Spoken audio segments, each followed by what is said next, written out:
Go. Now we should be live on the internet. The whole one. Yeah, I've done nothing with my sound. It is, I just never really, I never really changed my sound settings in this computer anymore because then I would have to do it the stream again. So there, I made a stream announcement that derided and pilloried you. Cool. Aw. Oh, well, yeah, we certainly are doing stuff to get through. We're doing things. It's important. All right, Ari. This recap should take 45 seconds at most. Go. Oh, no. That's not possible. First, I need to connect to... All of your recaps are just like just meandering, like a gentle stroll. Look, I just told you I currently had a language obsession. You can't tell me to. Maybe I would grant you extra recap length privileges if you'd greeted me in some other way today. The plan for how to deal with these boss spawn has not been finalized. It needs to stall for the session. Oh, great. Just give me the recap. No, from your point of view. Oh. I've been done with this for a while. Grimmeth rolls his eyes. Fine.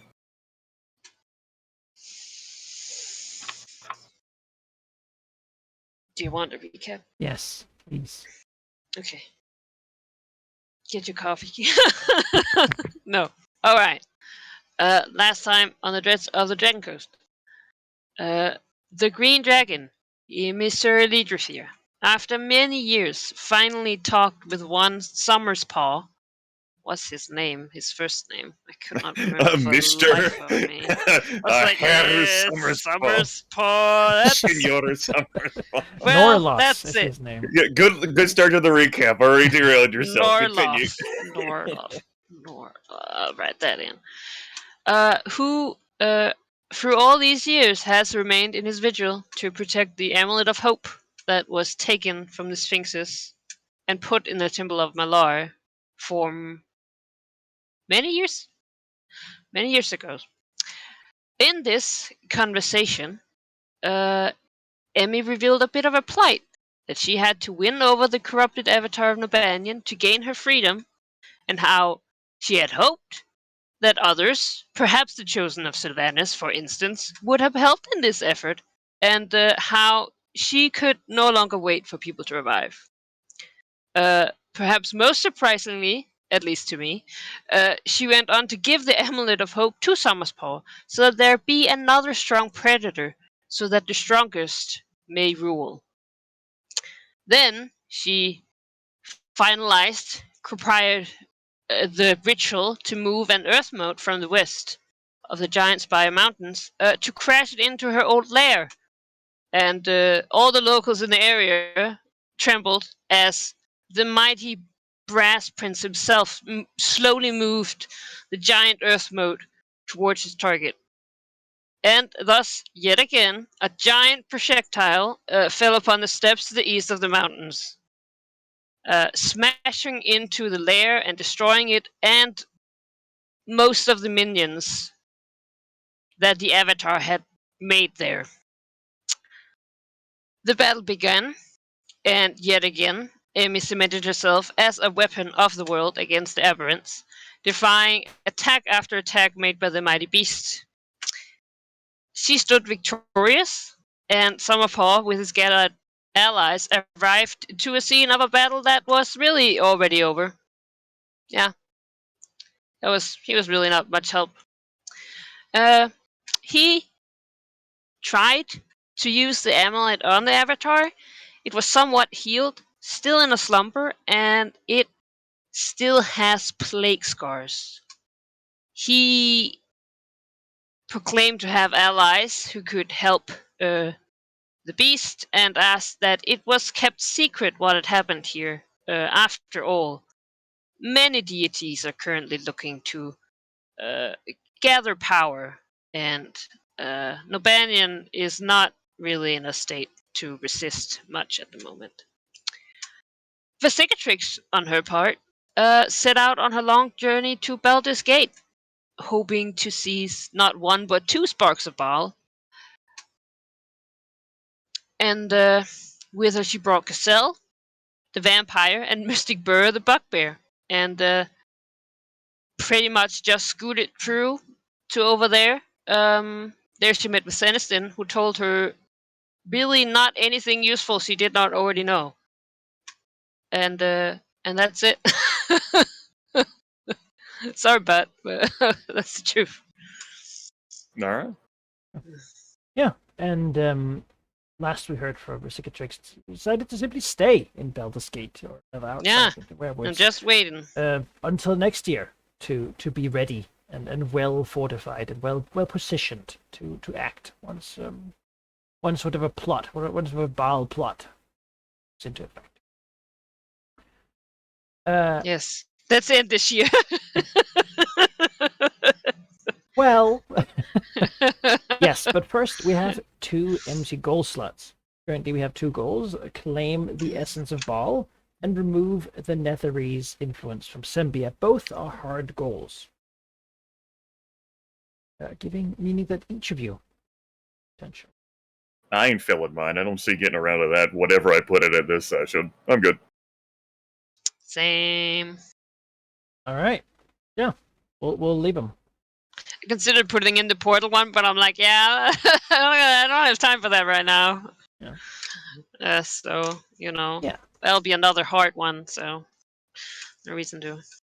So Slay the Dragon King of Termish. Let's look around about the unicorns, conquer Cormier, and become the black. remove the Thayans from Thaymount. Yeah. No, thank you. Replace Zaz Tab as the ruler of. When we're playing, why not? Yeah. We get rid of the shoot. Hi. I can't. I don't even know. Shoot. How do you go beyond that? Yeah. It's just shoot for the sky. Well, as Vesicatrix is simply waiting for the event, there is some stuff that's going to happen over in the Gulfmere. In the meantime, because some pretty significant things just went down. Mm-hmm. So Emissary has returned back to her lair. She seemed to now want to take a bit of a rest. Yeah, she figures that, all right, so eventually, news is gonna filter through for, some druids or rangers or somewhere, and this is gonna get back to me, and then I'll have to say something about it then. For the time being, I deserve to sleep. I'm going to sleep. I'll think about it in a couple 10 days. Mm-hmm. So she goes back to her lair, tending to go to sleep. Could you remind me which part? Her lair is like a Mayan style pyramid. Yes, which it is. Part of it where does she rest? On top? No, the top of it has the bloodstone altar that's consecrated to Malar and the perpetual pool of fresh water. Her lair, where she keeps her treasure and sleeps, is basically within the belly of the Mesoamerican step pyramid. Within its inner guts. You can't just walk in through one of the numerous entrances and get to it. But it's closer to the ground than it is 120 meters in the air. All right. Yeah. Thoroughly dedicated.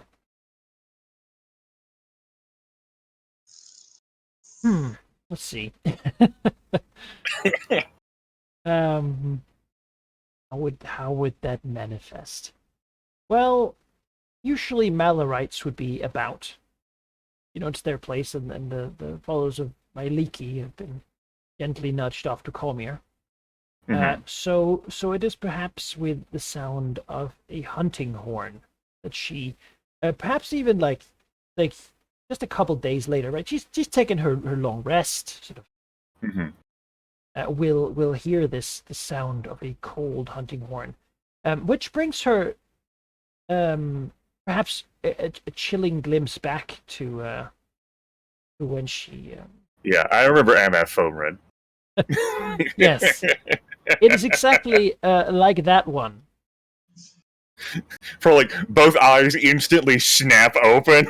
Like, oh fuck, Tilraxis again. She A thinks. cold wind blowing powerfully. Whatever minion she sort of has, whose task it is to inform her if something happens. I suppose that's not no. He lives in his own tower, right? That'd be some sort of Yeah, druid, probably. were rat of some kind. Yeah, who would if it's a were rat? That's an interesting thought. So. Right now, the were rat would come in here, but she would see instantly that something is slightly different about it. Its beady little eyes, usually dark and black, are now slightly red, and it is almost frothing at the mouth and sort of very twitchy and constantly scratching at itself as if it's just barely containing the urge to flip out and tear things apart.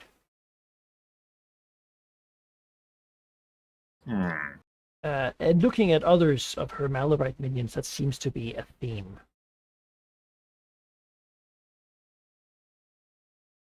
Particularly the were creatures.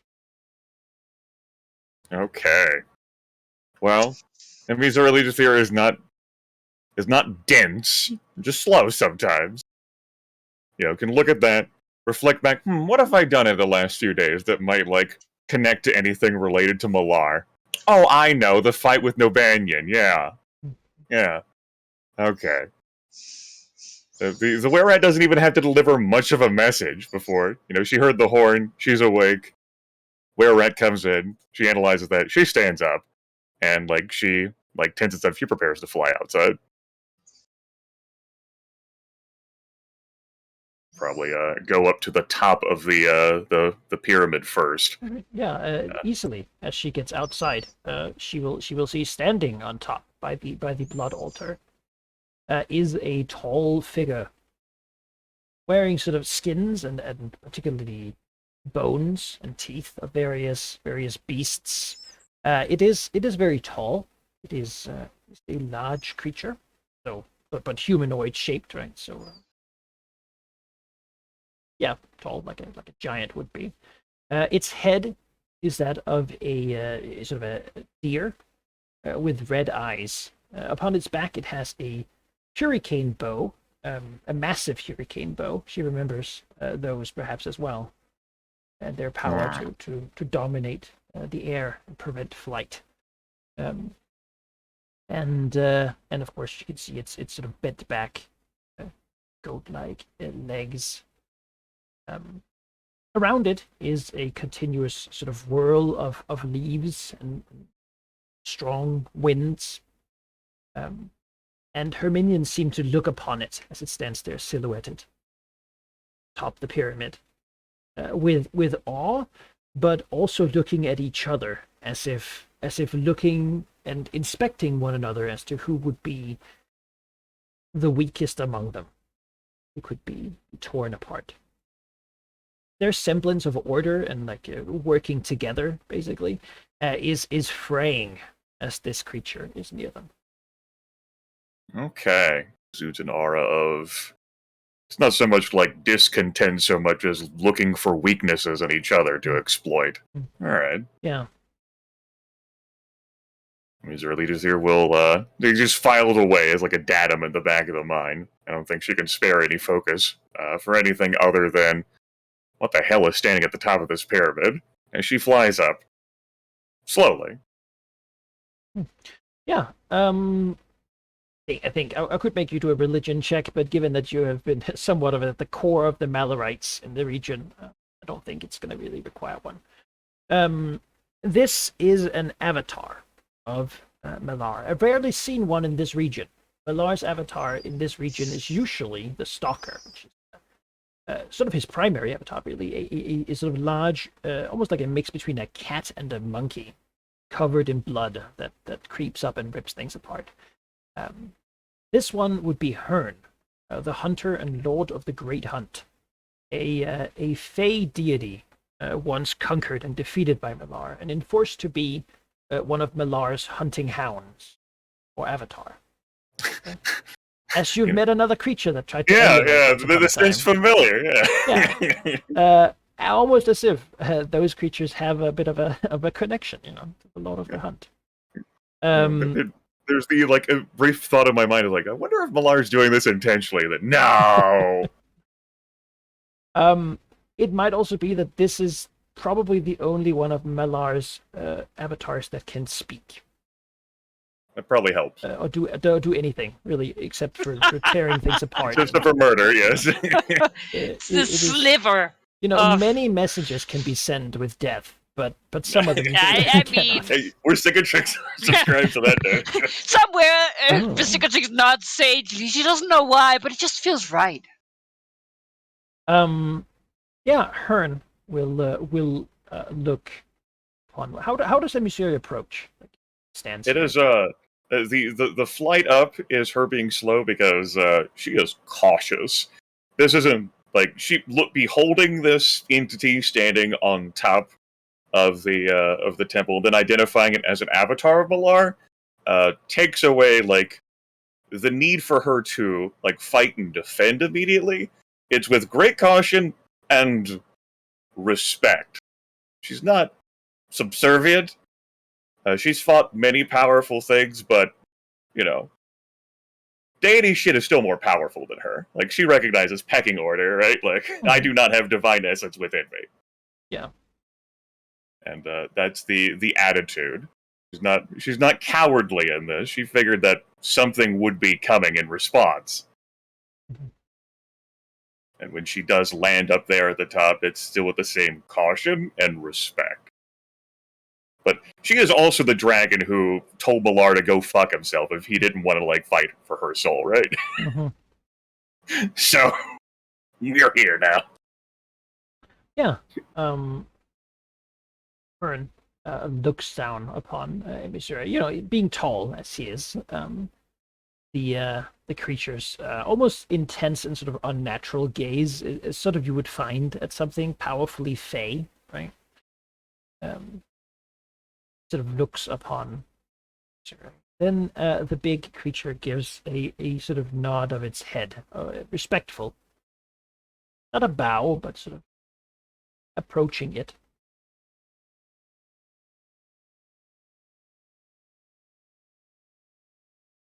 Emissary Lidrathir, you were given a challenge, and you have performed.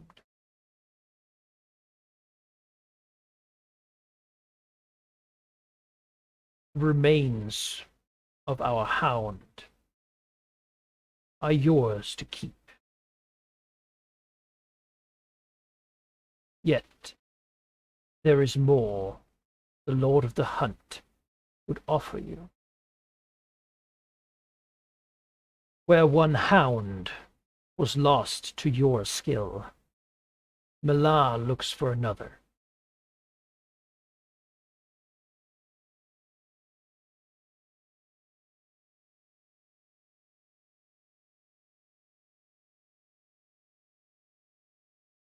Emissary, strongly insinuating that perhaps she would be a great choice for another hound in the hunting pack. Our deal has been complete. When you leave this realm, your soul will be stolen by the Beast Lord. You will be brought to his realm, where you shall supplicate yourself, become one of the beasts that shall hunt there eternally, forever strengthening Millar's power and bloodlust with your own.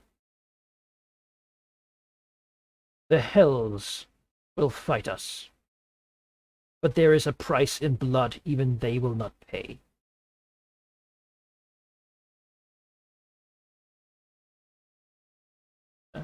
Hearn. Now, upon his altar, I offer you, serve him in the coming war of dominance. And when you die, you might join at my side, the side of all of us, an avatar of the Beast Lord.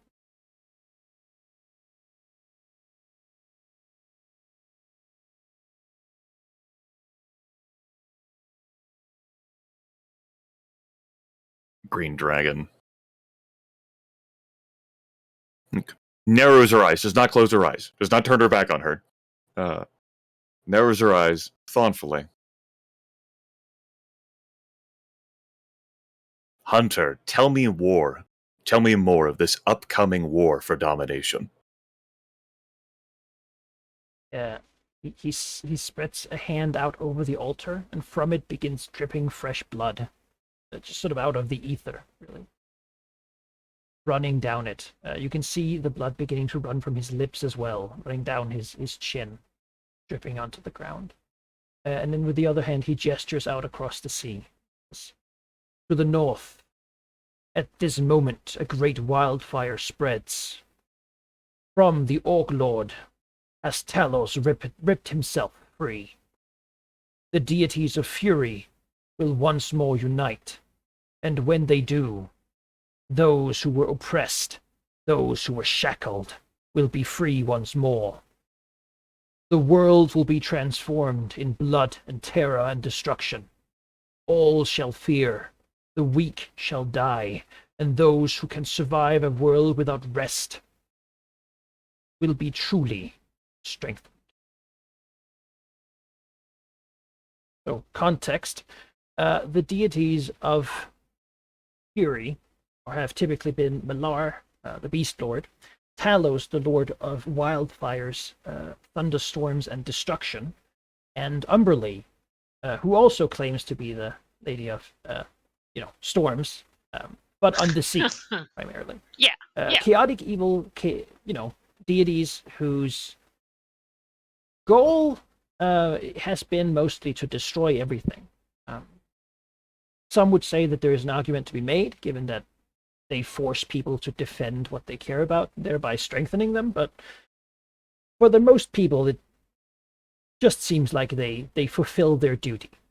The scorpion must sting, because he is a scorpion, and so they will destroy because they are destroyed. Talos, however, during the spell plague was lost, and has not really been heard from since. He was one of the greatest foes of Sylvanas. Many theorized the Oak Father had suppressed him, basically as he suppressed many of Malar's worse and more destructive tendencies, and really as he did the same with Umberlee. Except suppressing Talos completely, because he did not like destruction of all things green, as Talos would have it. Beyond, Hearn says, the Furies have allies. Auril, Lady of Darkness, Evil Fae, the Wicked seeks to conquer the realm of the Light Fae. We support her in this eternal winter to that realm. Helona, Lady of Poison, sort of spits a little. Many of the traditional Malorites don't have a great view of the idea of plague and poison. Yeah. And plague wishes too to end this world, and others, powers unheard of for hundreds of years, are slumberingly awakening. Their voices, though drowsy, are joining our call.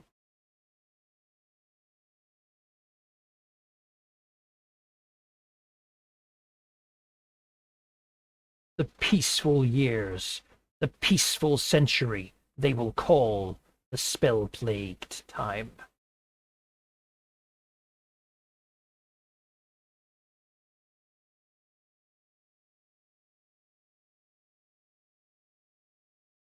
Clearly, it seems like Malar here has a lot of repressed anger. Yeah, just seething over like the past century, it feels like. And the Azori leaders here comes to what she feels to be a logical choice. She tilts her head, she looks up at the sky, looks back at Hearn. Not so distant, the sky and Hearn. Says, "What more can I say, Hunter? Malar will grant me the freedom I seek from Asmodeus. I accept." Then Hearn is third. Then upon this altar there shall be spilled much blood. And then he will, in a blow of wind and the stench of blood that covers this whole place, disappear. Beyond that, Imizure has a, she doesn't feel different. However, the offer has been made. She, should she perform well here, might find her afterlife as, maybe taking the place indeed of the stalker of the Gulf, the Banyan's avatar, of the silent, intelligent hunt.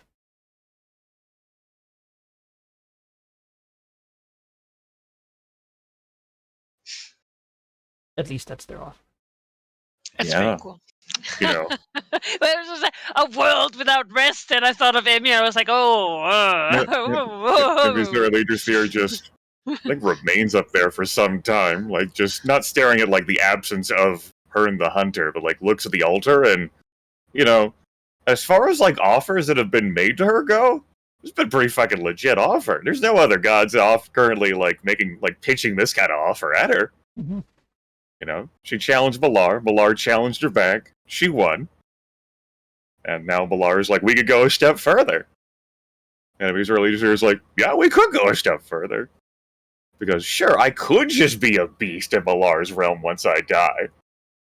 But I could have even more freedom if became like a fucking avatar of Malar. That'd be great. Especially if he became like a more powerful deity too in the process. Yeah. As well as like if you are the avatar, then basically you are part of him, right? Like you get to be more yourself. It's like you're the intelligent hunter. Yeah. Have different sort of aspects. I'm the one who's cunning and poisonous, Yeah, you can keep being yourself and not, a wild fucking beast. Yeah, she's not gonna like fix her minions or anything. There's a lot of like private thought that has to be considered here, and I think the rest of the 210 days she was going to spend in just resting is now spent in deep thought and consideration. Yeah, the restless world starts now. Yeah. But without any interruption, that's still not going to pass the year. Ms. Earlier will get on to doing what is next for her, and that is going to find Zalaznar. Easy enough. He's been keeping himself near Cedar Spoke. Yes. He's allegedly looking for a place to really take roots. Yeah, he's getting tired. It feels like he's been a half tree for a very long time now. It's time to be a full tree. Yeah. I fucking love the tree. He's done with activity. We'll have to find another elder. Yeah, I mean, supposedly a lot of them are in the high forest, doing a lot of things with like making like a joined group of elves, half elves, and humans, and like trying to divide influences and whatnot. It's very traditional for what they used to do here before. Yeah, the spell plague sort of destroyed everything. Yeah. Apparently, some people are working to get back to that. Elsa doesn't really fit into that because he's a tree. Mm-hmm. But and neither does Emmy, great really. Tree. In all honesty. But people are talking. Hasn't really come to much yet. Yeah. I think those thoughts of the rumors and what Zalaznar is intending to do comes to mind when she actually sees Zalaznar. Finds that damn elm just slowly shuffling around Cedar Spoke, trying to find maybe a new permanent home. And, like spirals down, lands. Yes, the big lake of Cedar Spoke. Freshest of waters. See some of the old roofs sticking up. Water. Moved the town further up shore. Yeah, the old treant will look to the Drek. And as usual, without an expression, sort of look in her direction.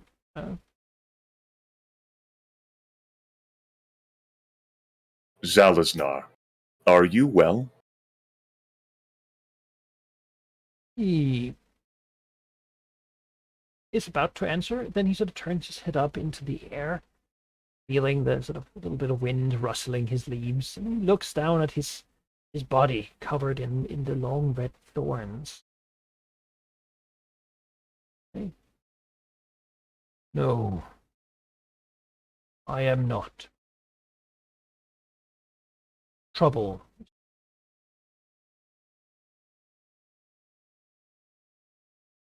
Trouble is coming, Zalaznar. I feel it. Sylvanus is returning to a more balanced state. There is little more need for those like me. There's a slight gesture with a finger to the thorns, pricking one of them.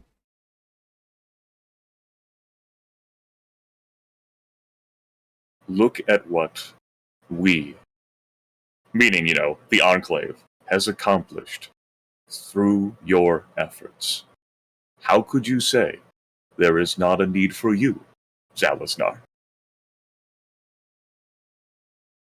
He looks. Slight groan escapes. Not really a choice of a noise. I am not well. Because Sylvanus' power is weakening. Our world has been under assault. And for a long time, he has kept things from falling apart. I have worked, have many in the ensure the continuation of nature. But as ever, when things become balanced, one side or the other will push too far. We have tried to teach them. All the people of the world, that if they simply accept the natural cycles, that they will continue. But many try to manipulate them. We have tried to teach them, Zalaznar. We have also tried to teach ourselves as well. Reflecting on the frustrations that those within the Enclave feel towards other members of the Enclave. Mm-hmm. Yeah, we have found common ground, emissary. Though we and others are very different of method and opinion, there were things drawing us together. These bonds, I fear, are fraying. The Enclave will need leadership capable of action.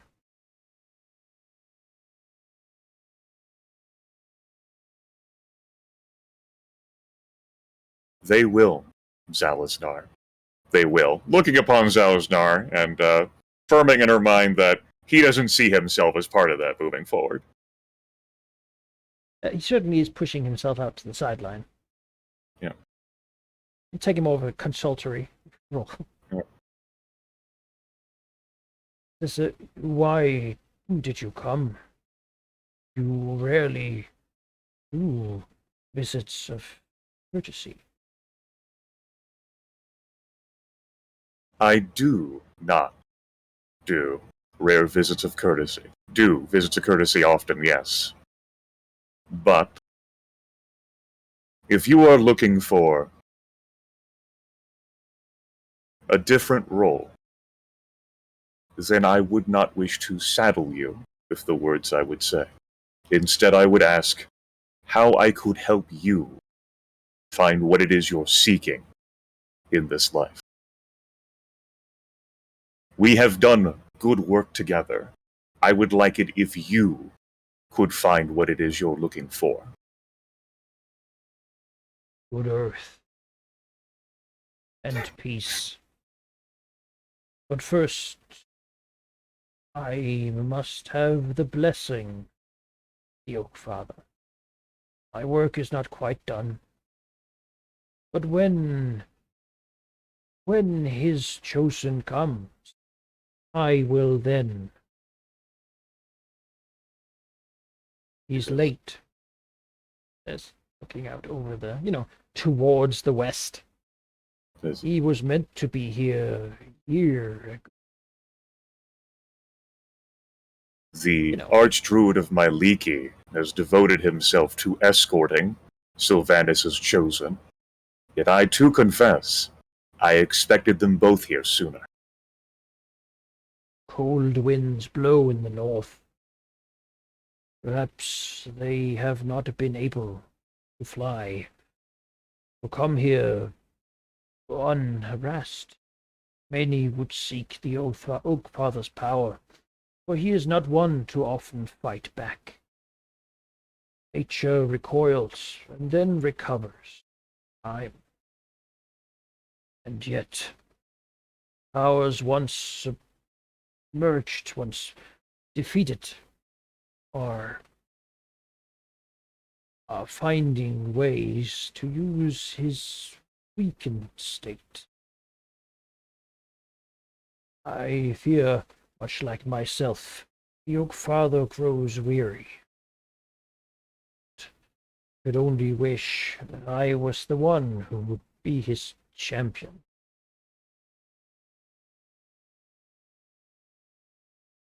A wise champion you would be, Zalaznar, albeit ponderous and a bit slow to act. Nods. Things are happening quickly. Very. He looks to Miseray. And you. Will you protect the chosen? She says, I do intend to. Yes. It has been my wish that nature at this world we have around us would find the strength in the ferocity to fight against everything which assails it.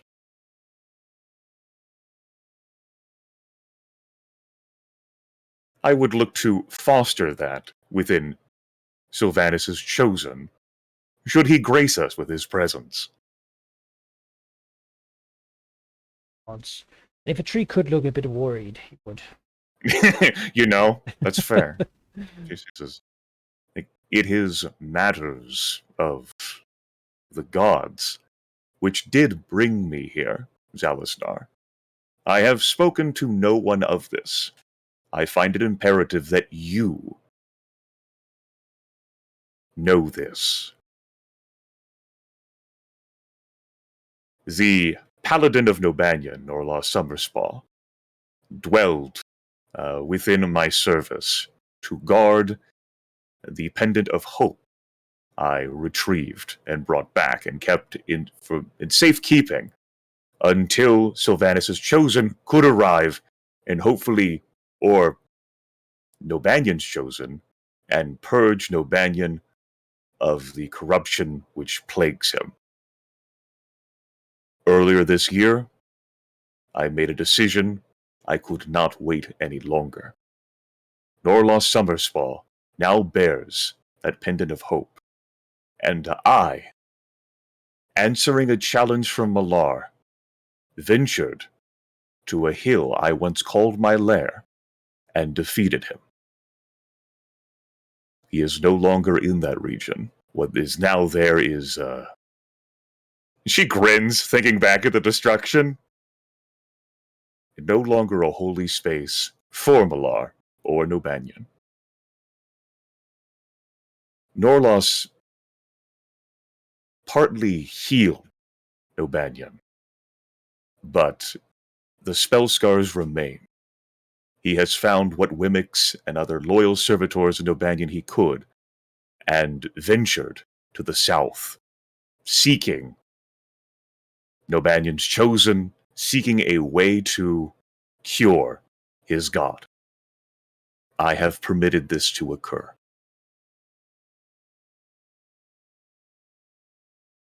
Looks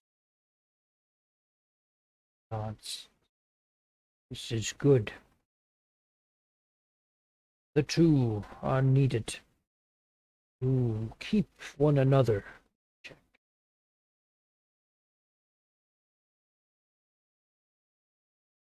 Ferocity is needed, but so is protection.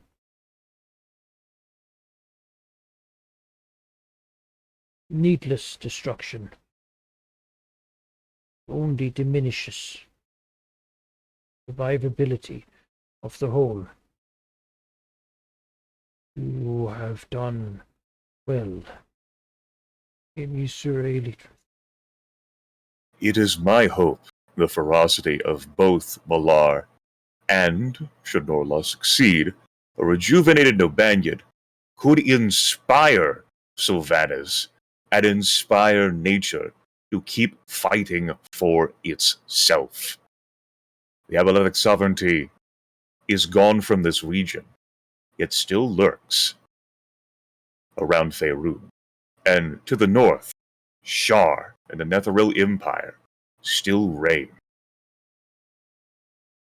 There are many other unnatural foes that would seek to destabilize natural forces, and we cannot sit idly by and let that come to pass.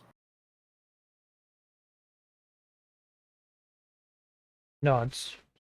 And I will warn you.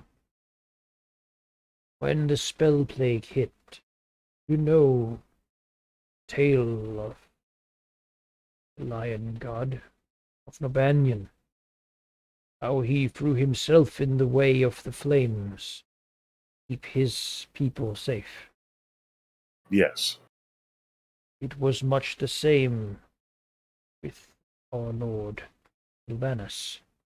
Many would have fallen, would have been struck down. Malar, Umberlee, and others. He took them under his own protection, giving them part of his power so that they may survive. But now they do not seem to remember with gratitude. He would preserve them, for they are needed. But I fear that there are fewer who would oppose them than fight for them. They would seek to supplant him, to take over him and make his domains theirs. They do so seek that, Zalaznar. They do. Makes me tired. For centuries I have fought, sir. And yet it seems the world moves on too fast for me.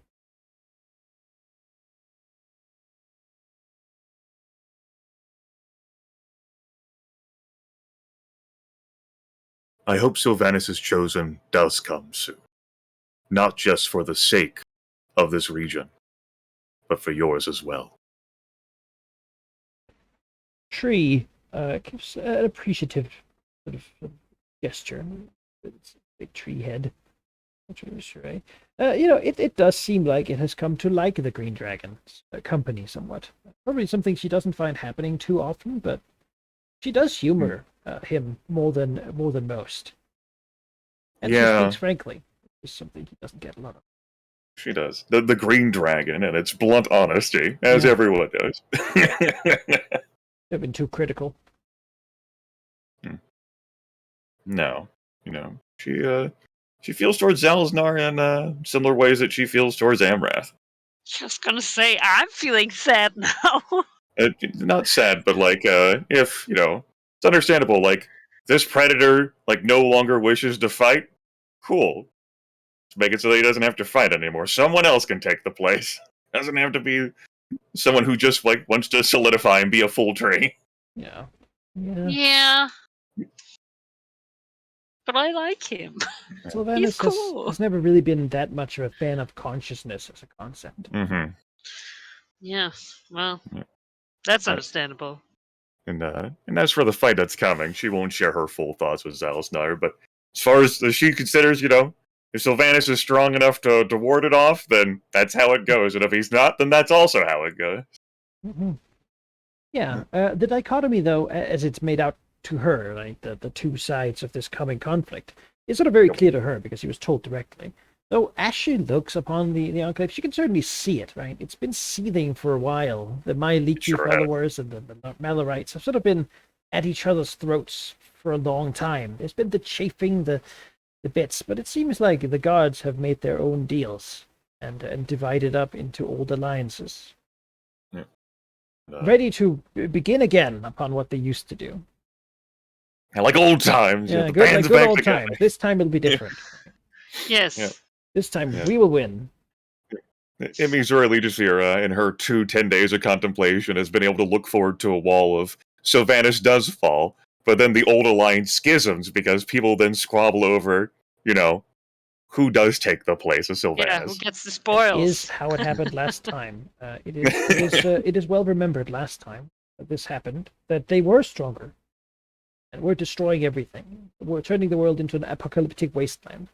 But then Talos called himself the Lord of all Storms. And Which then flipped Umberly shit. said, not the ones on the sea. And then oh my god. They turned their destruction inwards, splintered the whole thing. That's how good just hopes for evil to just follow the infighting. That's how it is. You just see the fucking bitch queen being called up like, what? That's come up before earlier this campaign too. Yeah. Well, here, Manikai, can I ask divine you domains are like copyrights, right? If you don't defend them, you lose them. So you need to constantly make sure that you have a claim on it. Otherwise, it's going to go away, and then you lose your divine power. Is the storm domain that Umberly want to take from Sylvanas a storm domain that he took from Talos? That's what I want. Complicated question, because Sylvanas doesn't have the domain of storm. He has the domain of nature, which is the big, overarching sort of one-size-fits-all. Storms falls like within that category. Yeah, so does life, wilderness, trees, animals, and so forth. So he's sort of the main nature deity. Steal. Right? And as a greater deity, like he basically he pulls rank over everyone else except for other greater deities. And so for a long time now, the whole of this game at least, a lot of these gods have been exarchs under him. Basically, they have been living off of his divine power, right? He has given them a certain bit of it, and then they get to do their thing. The spell plague would have otherwise ripped them asunder, much as it did to Random. Right. So he has all and he's like, you get this jelly bean, and you get that jelly bean. He's basically said, okay, everyone, you are important for the world. The world needs all of you. But in a tempered, sort of toned down a bit amount. Which is how you've had people work together. Because normally, Malorites are pretty insane and not very good at working together. And they've become more and more not good at working together. Maybe Suri has done a good job of making this whole thing stick together this long. Yeah, and all of Sylvanas' strength has been so divided by all of the power he's given away and then just trying to hold it all together. Yeah, and of course giving it away to also, people who are not... They're not thankful. oh, thank you. They should be, but they're not thankful. They look upon their father and see him tired, and they think, well, that's my meal, Right. So that's what's going on. I'll go ahead and inherit the dynasty down there. Succeeding you, father. Father. Well. That's very much the idea of what these guys are trying to do. Now they've tried before. Sylvanas is notoriously neutral, probably one of the most neutral deities. So he says, "Okay, you can try to kill me with moderation. Let's just not go overboard. The fact that you try and some others fight to preserve me, that's how it should be. I'm not really going to help either side too much. I'm just sort of going to sit down and let it all play out." But Ari, keep in mind, it says something that Sylvanas has been a greater deity since the first edition of Dungeons and Dragons. Oh, yeah. Like, It's been around. Many have tried to take the throne. He's sort of hard to deal with because he doesn't really do a whole lot. So you're not going to find him, in most times at least, very weakened. But this is one of them, because during the spell plague, there was a lot of things he needed to stop to preserve the natural world. Yeah. Well, But, yeah, so, otherwise it would just be Plague Land all over. Bit of a unique opportunity for many. Right. When else could you actually supplant Sylvanas? Yeah. Now is the time. Yeah. Which of the Ancient Alliance will manage to get it done? I want to know. Yeah. All right. Well, if he's really true, we'll spend a few more minutes with Zalaznar, but they're not like hanging out drinking buddies. So he is pretty boring, all things considered. Yeah. I have seen a new shade of leaf this evening. I thought I had seen all the shades that leaves could be. I still find wonder. Looks around. It's like, oh boy.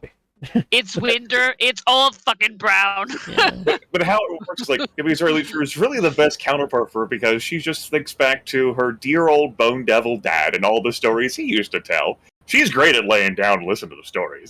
Oh yeah. So his stories would always end up with him like cackling, as if some, Yeah. A little more actionable, maybe. And then, oh, you'll get it when you're older. Yeah. It's the dragon. Sees an imp being ripped apart by another one. Yep. All right.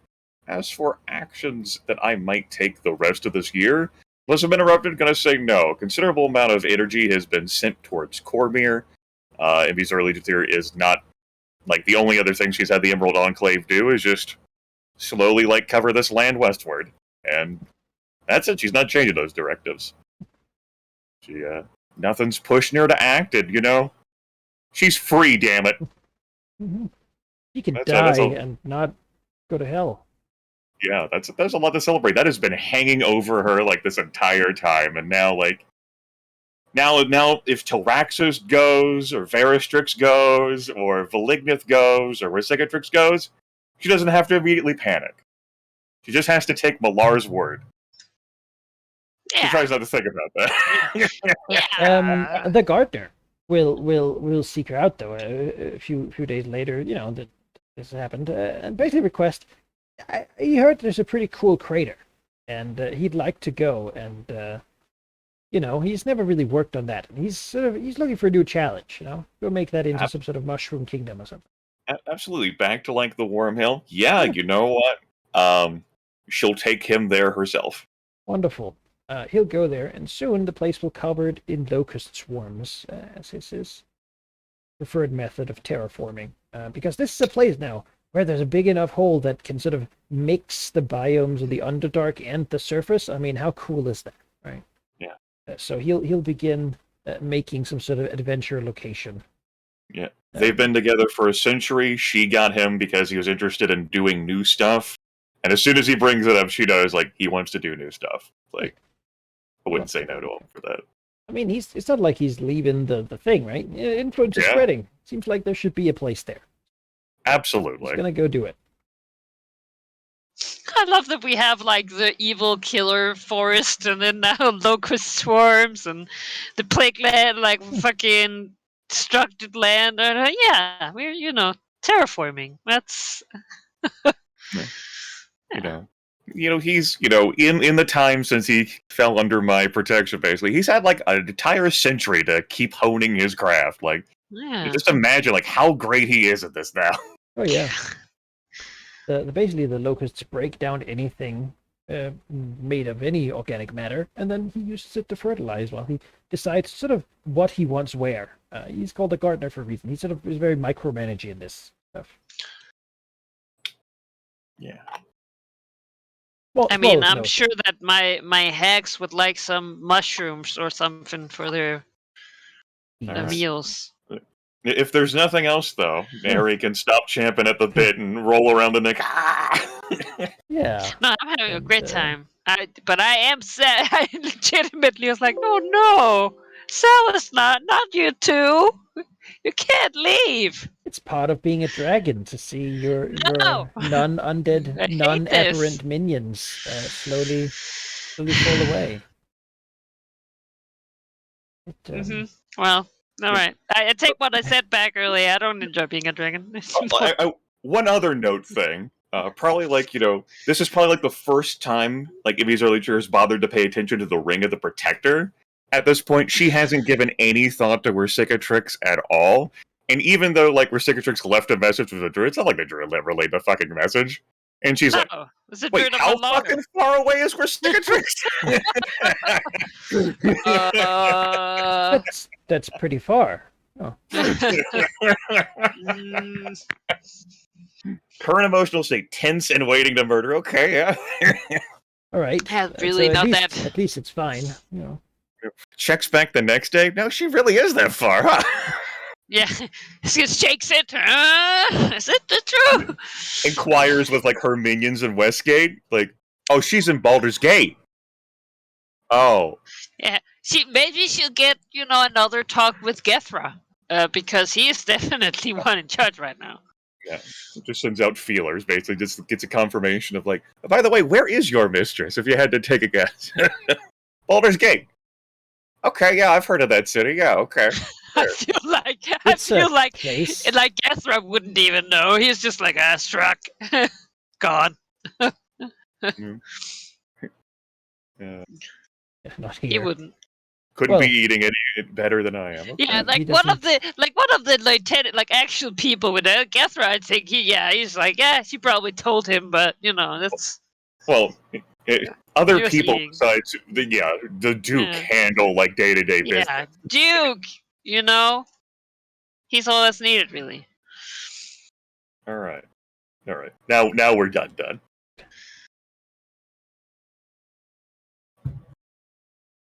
Yeah. We can probably just roll over the year then. Yes, we did it. We survived the year. Did we fight Severus this year too? No. No. That was last year. Okay, I was gonna say these 2 years have been whew. Yeah. One thing of note here. No, not much has happened, but just a few updates on news and stuff. The Red Banner host will leave their work for Nathlan, not for Nathlak, not without taking a last payment, but they will move over here for whatever reason and sort of put camp there, hanging out. Oh.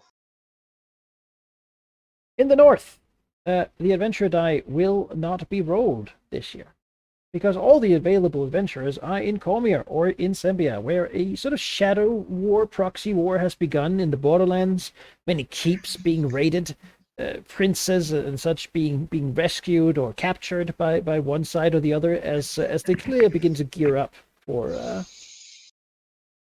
a big thing. It's not going to be this year, though.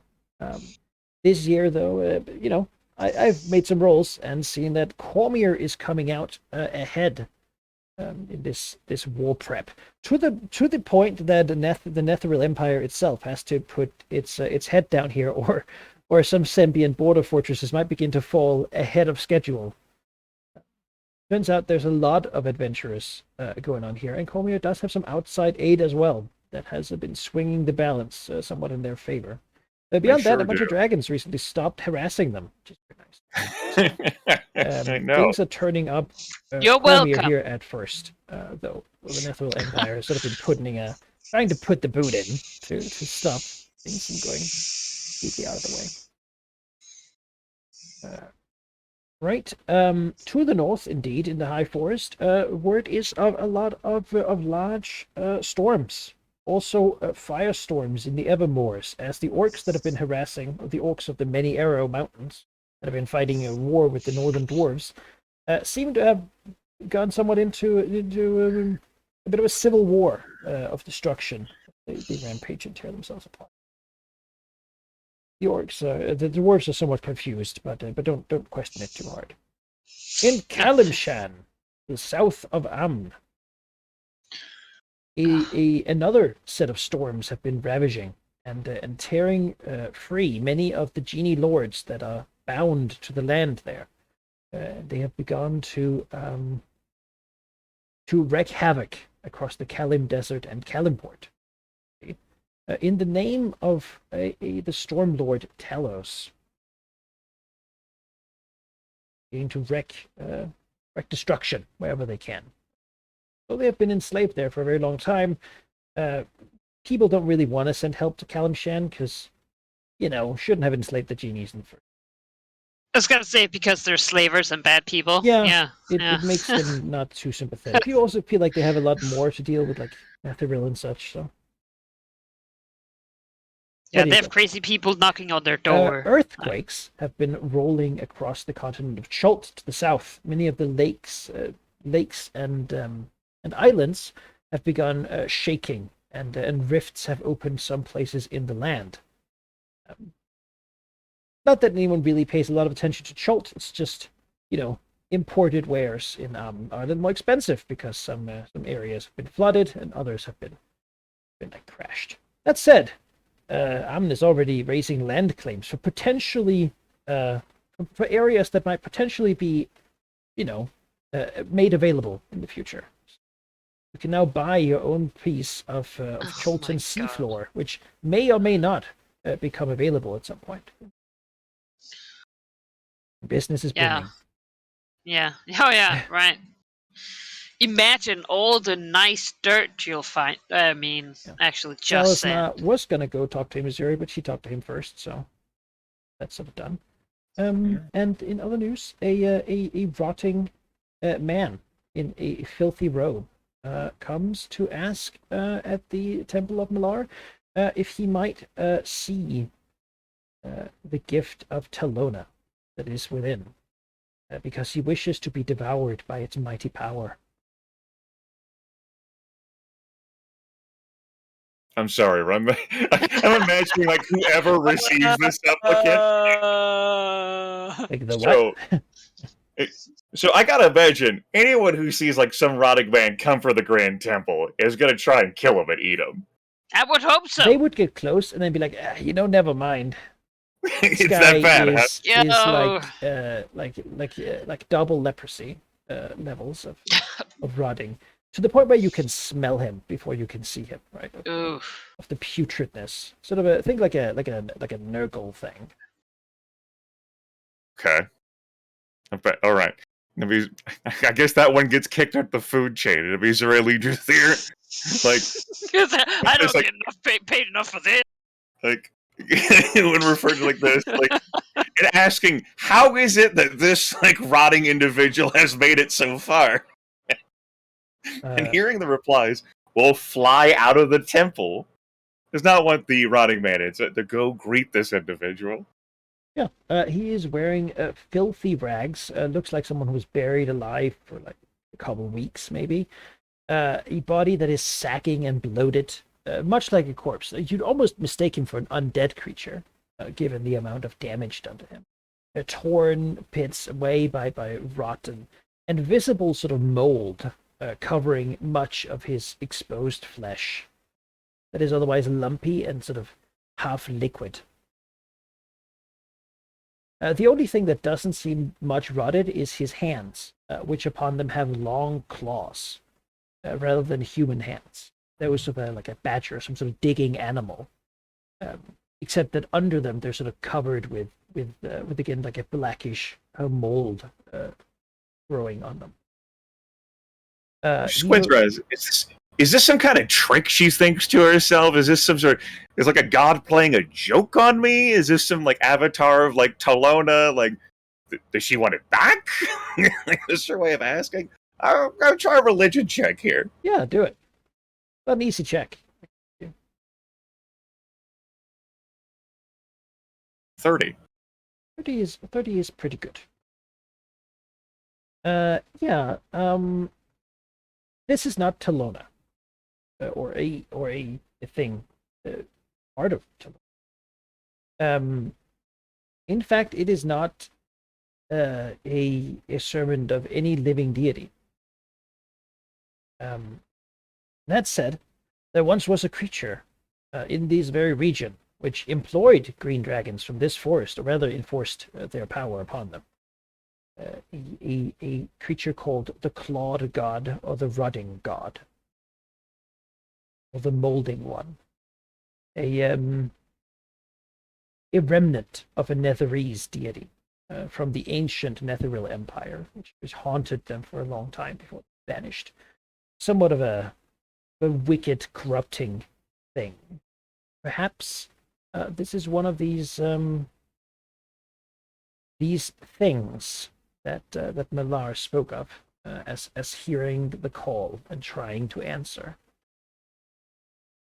She knows little of it with that check. It's a very long time ago. Other than that, it is a thing that spreads rot wherever it goes. It is in all mold. It does not die. It only lingers as spores and then takes hold as soon as like rot is exposed. It is a thing of evil, definitely, like an abyssal being. Not really a god as much as some sort of archdemon fiend. And it strengthens itself wherever corruption and evil is found. It's not it, but this person certainly is a pilgrim of it. It is the Clawed God has always been an admirer of Alona, and often is found in the leavings of her work. So, a pilgrim of the Clawed God, a remnant of a Netherese deity, has come here to the Grand Temple of Millar. And basically, you just imagine, like, the Green Dragon is speaking this aloud to, like, you've come here because you're seeking to be devoured by Talona's gift, which you suspect is here. I have seen it. It calls to me. And I seek it, as others will in time. Pilgrims will come, and from our lungs will be breathed him, so he might reach it.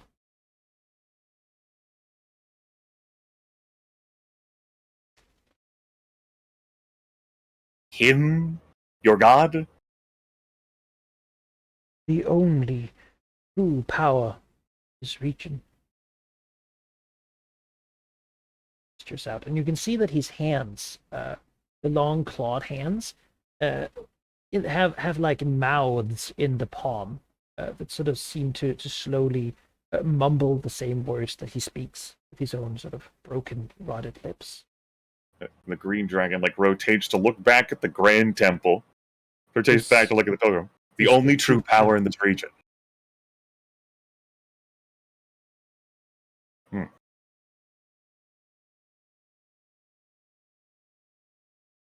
That splotch that used to be on the beach a couple years back, that Zelos never threw like a rock over, and then like it melted away off into the sea. That's gone now, right?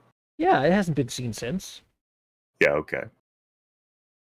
Some of the people that have been in Westgate have said that a stink of rotting meat has been sometimes wafting in from inland, though. No one really sure where that comes from, but I mean it's Westgate, so probably someone buried like 100 corpses or something out there. Okay. Well, Which is a waste. you know, in the list of things that the Green Dragon will take shit from, deities, yeah, probably. Pilgrim, not so much. If he's our leaders here says, no, you may not. What's his head?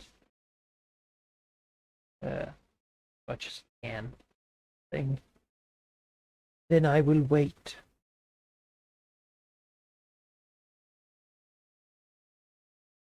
that seems to be its intention. We'll leave the temple, but be around.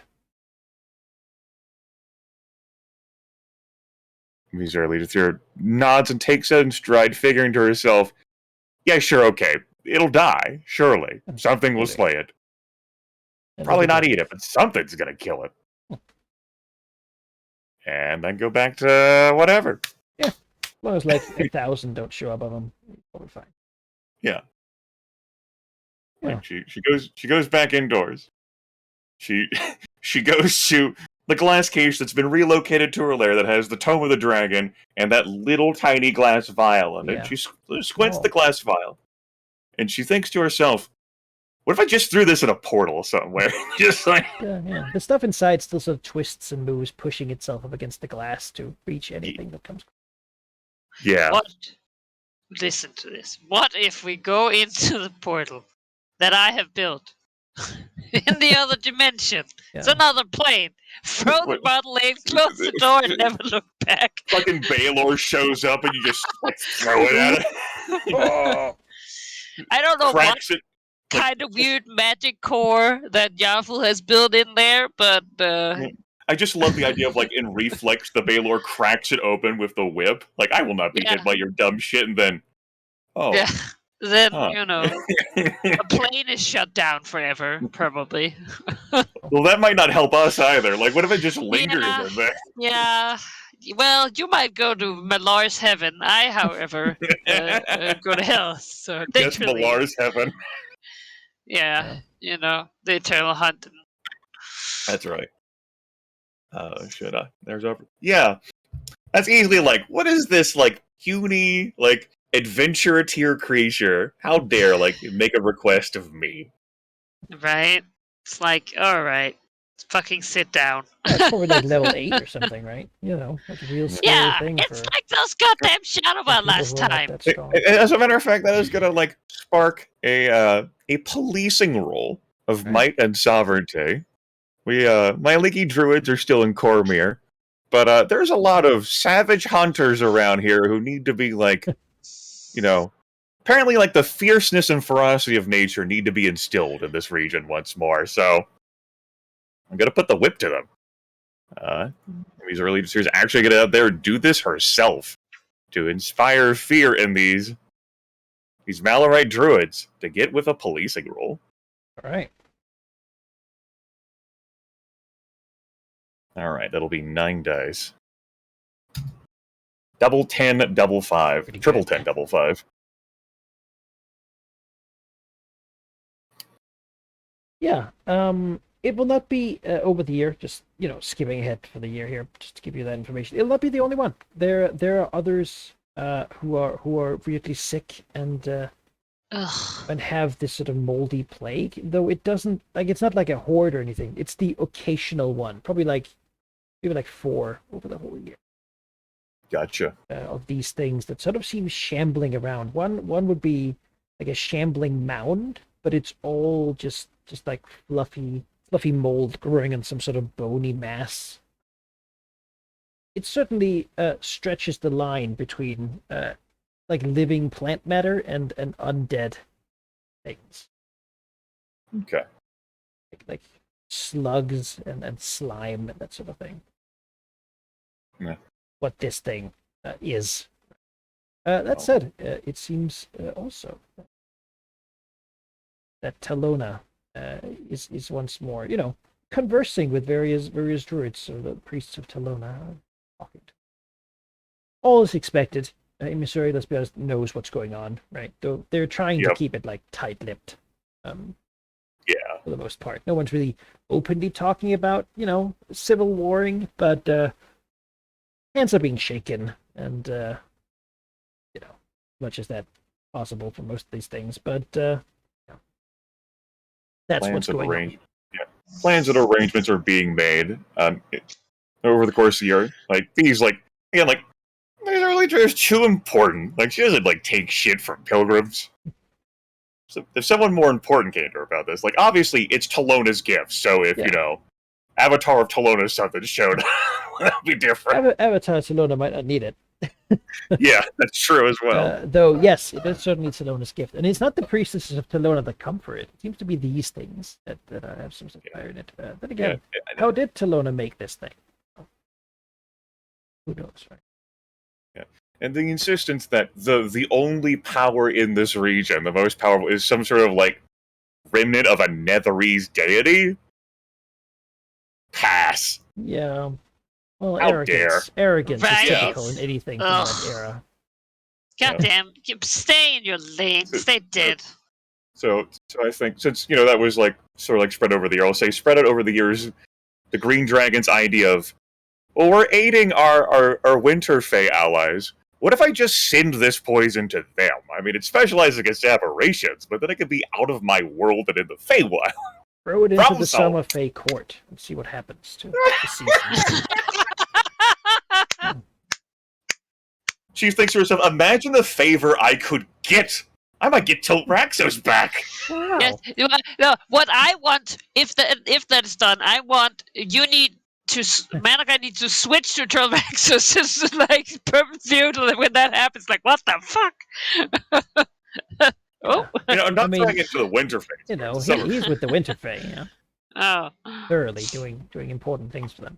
Being the Yeah, hound, sure. the Hound of Oriel, the Lady of Darkness. Like and cold. that cruel queen, though, could be like, that is so delightful. Suffering is the only thing that distracts her from existence. Other people's. Yeah. Has she met Shar? Yeah, but she's so. I mean, yeah, they actually get along pretty well. Yeah, I was gonna say they have dating tea together every now and then. Together with the lady, the goddess of pain and misfortune as well. I don't remember her name right now. But Yeah. Anyway, I've temporarily added another -1 to might, and we can keep it moving. Because in Baldur's Gate, and you know what? You've been here for long enough. I'm just going to give you the whole plan of what's going to happen. There's going to be a festival. See. Okay. And in this festival, Abdel, the lord, or the sort of the Duke of Baldur's Gate, is going to have a wonderful speech to the people. The people of Baldur's Gate loved this guy. They simply can't get enough of him. He's a hero, and the city has weathered the spell plague pretty well, all things considered, under his leadership. He had great, powerful friends and such. Harpers were involved. There's a whole thing a long time ago. No one really remembers exactly what happened, but man, do they love him. He's just very magnetic personality. Yeah. There is there's going to be a festival, right? He's going to speak, and that it's going to be lightly guarded, because you don't really need too much, but honor guard is always expected. Flaming fists, and it is also here that these assassins are intending to strike. Murder is the word on their lips as they talk about it and as they prepare for it. Not just of him, because to really activate him, they plan to simply begin shooting into the crowd with crossbows from hidden positions, and move in with short swords and daggers in the crowd and begin simply stabbing around, committing as much murder as possible upon the populace of Baldur's Gate. The idea is, well, seemingly, it's not the best assassination plan to begin murdering everyone. It's massacre, but it is what their plan is.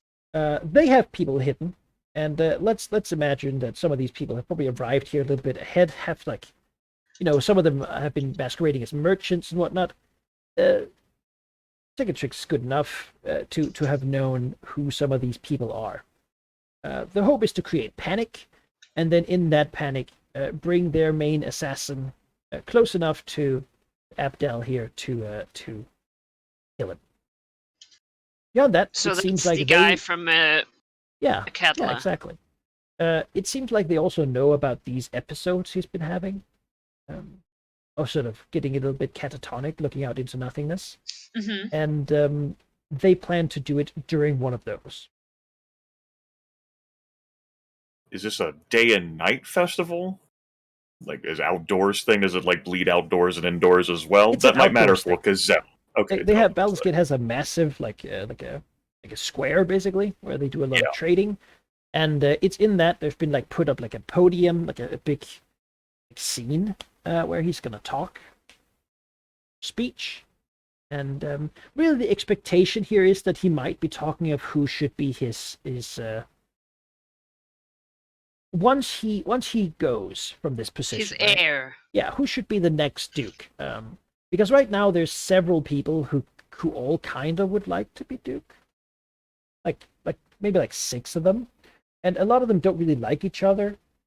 All of them have respect for him, so if he named one of them, it seems likely that you know that they would be accepted as the actual next possible duke. So far, though, he hasn't really picked one.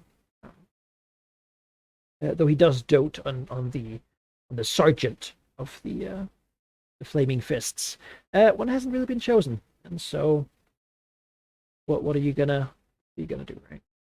Of course, there's some adventurers in town, going about doing their things. It's a big festival, so it's a good time for adventurers. Though many of them are certainly in court, right? Some of the ones that I hear are notoriously low-level people who aren't really good enough to go and deal with Netherrealm. Right, they need to level up to like level 3, 4 before Some might say if this was a scenario, right, you might do it for like 1st to 3rd level adventurers. Yeah, that's what trying to deal with bandits who like kill a guy in the crowd, that sort of thing. Mm-hmm. So not really something the Cicatrix needs to worry about at all. In fact, they wouldn't even be on a battle map. Much like goblins in the old times, they would just sort of be. I had hoped for a more intelligent plan that I could exploit. It seems to be just optimized. Open crowd fighting doesn't seem like. I mean, I get the like, ball murder, like let's murder a bunch of people. I mean, you get the appeal of just killing shit, right? Yeah. I mean, but it's like, isn't like, I mean. Just like, how are you supposed to work that? You're just gonna stop them from murdering? Like, what an angle that would be. It's gonna happen in broad daylight. When it will. Nice. Yeah. Oh no, poor Gazelle. What's she gonna do? No, the good news is that Gazelle is not like some sort of weak vampire spawn who's just destroyed if she's in daylight. Yeah. Or regeneration doesn't work though. Yeah. Oh. She can't. She doesn't die. She'll be okay. I'd have a good time of it, but. Neither will you, though, Harry, since you enjoy night too. And yeah, I mean, but it must be because it's so good for stealthing. It seems that that one of the points is all the open and obvious murder in open defiance of the gods. Seems leaning into. I can get behind that plan as someone who's against civilization. Yes. Fall into chaos and ruin. Yes.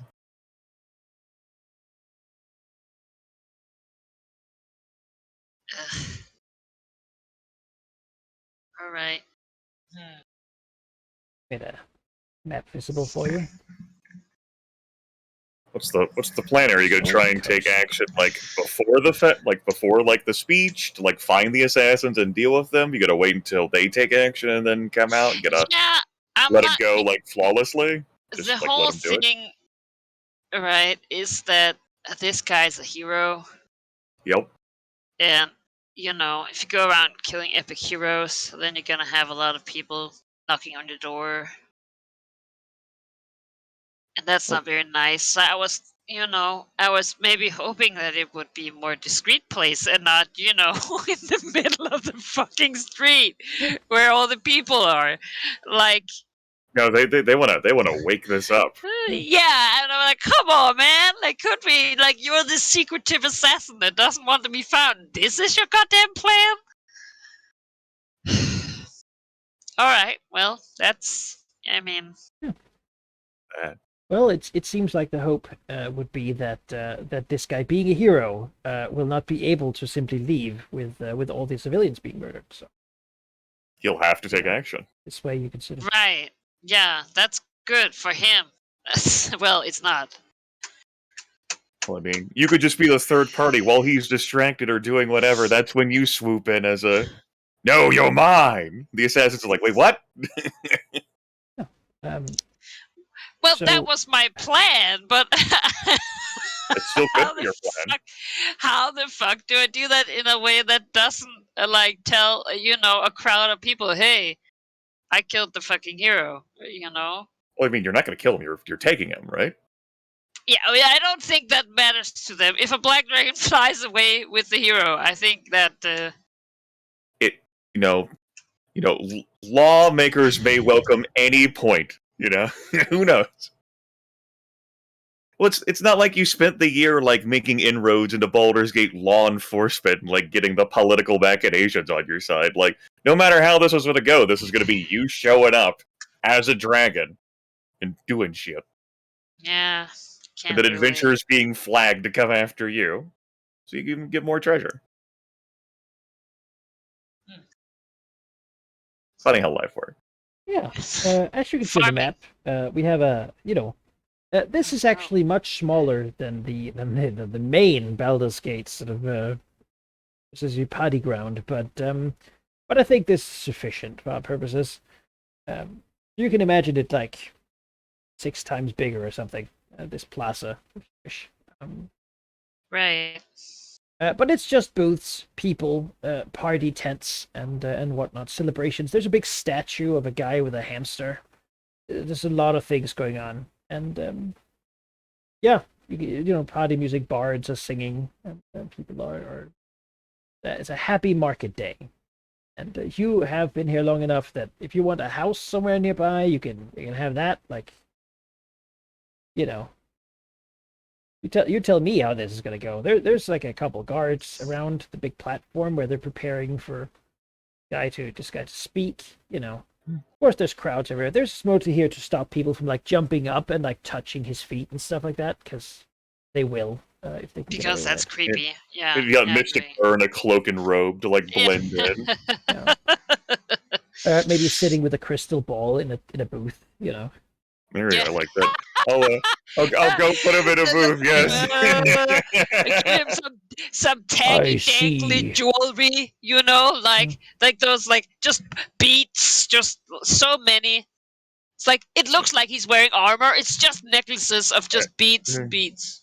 I Yeah. see a day of sorrow, so much sorrow. That'll be 5 gold.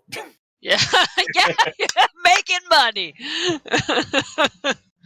Probably Yes. more like 1 gold. Oh. As yeah. Beyond Yeah. that, you also have an idea of some of the other people doing similar tactics.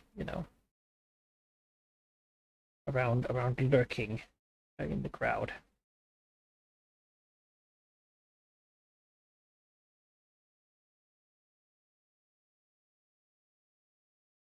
Yeah. Yeah.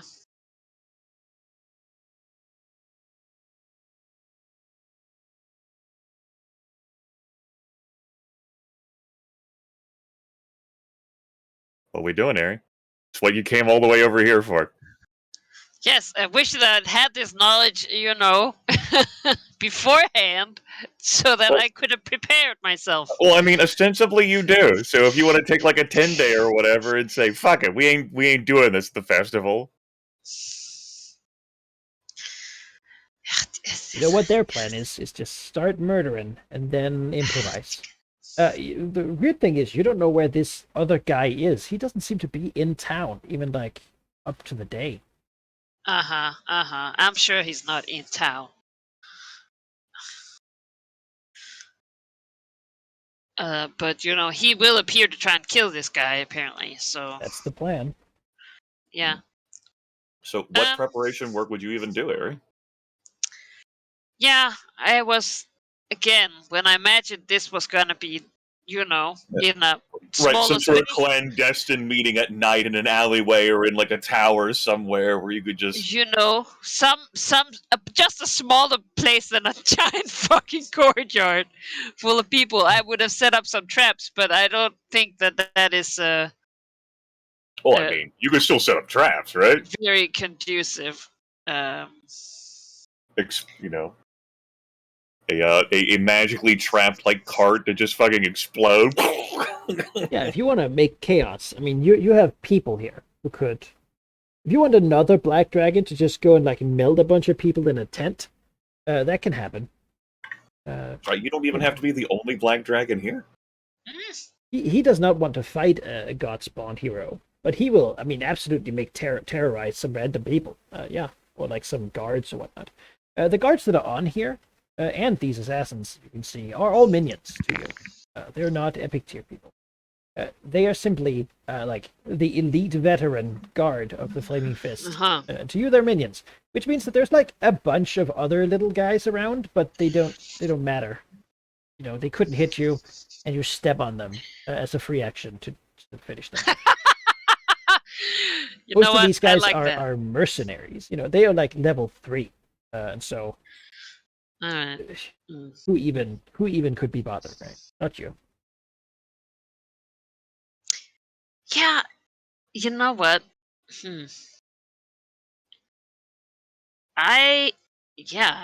Do have these assassins like I see someone hiding over here. Like, are there positions pre-planned, like they're stunning positions, or?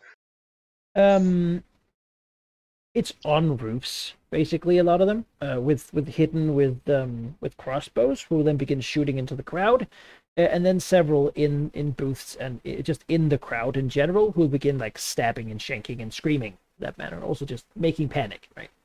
Maybe setting like a fire here or there. Yeah, they want the panic and the mob mentality, ideally. All right. You can figure out where they would have an easy time being. Yeah, I was gonna say I look around and I'm like, where would I put crossbow people if I was planning on assassinating a motherfucker? Yeah. Yeah. You know what?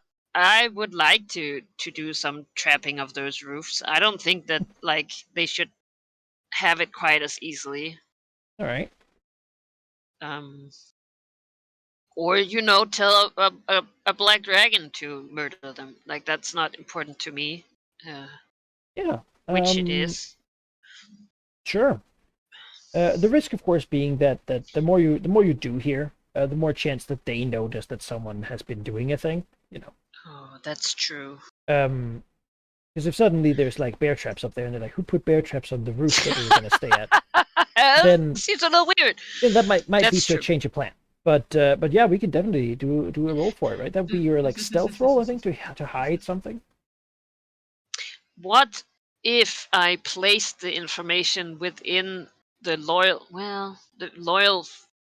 No, because then the not loyal Flaming Fist would tell these motherfuckers. The Flaming Fists are notoriously corrupt. Yeah, I was just saying, like, I could place knowledge there, but they're already paid off. Like, well, as I said, these guys probably not gonna be here to target you, or anyone but the crowd.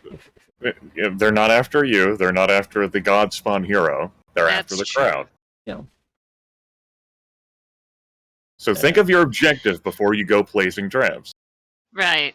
You're after capturing. Yeah, you need him. Well, so, at least right, you need him. So any traps that you place around here are going to be immaterial. The situation seems to have been engineered so that a good man could not leave.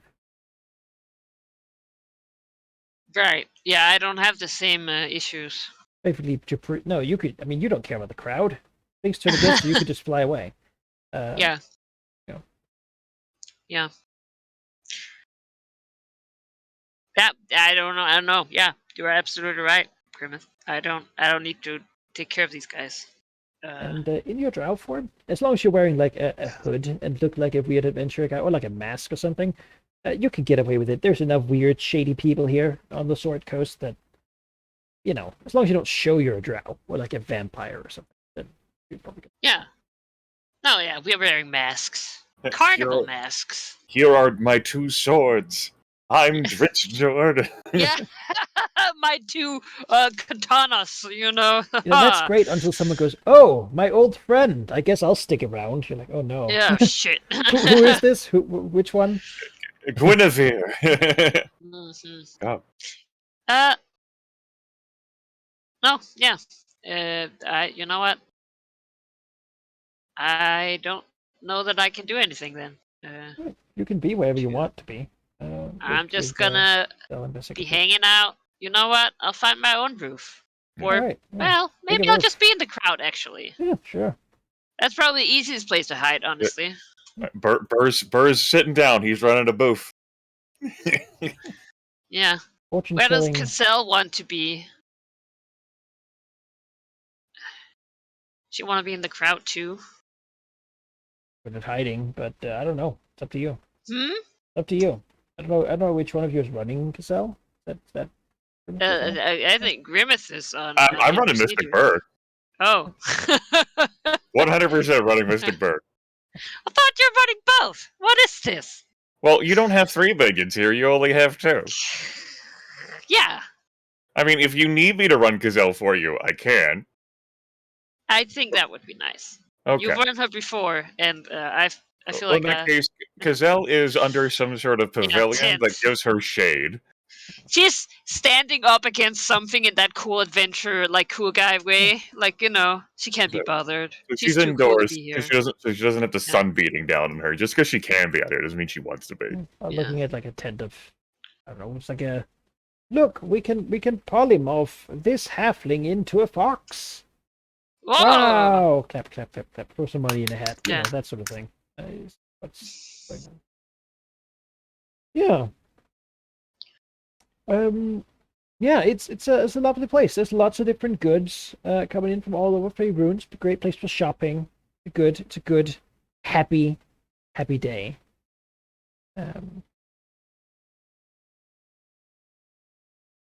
But that's not scheduled to last forever.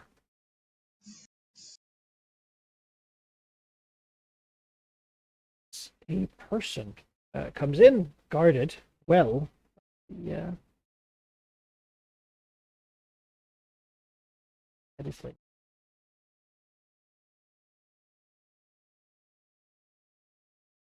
amen.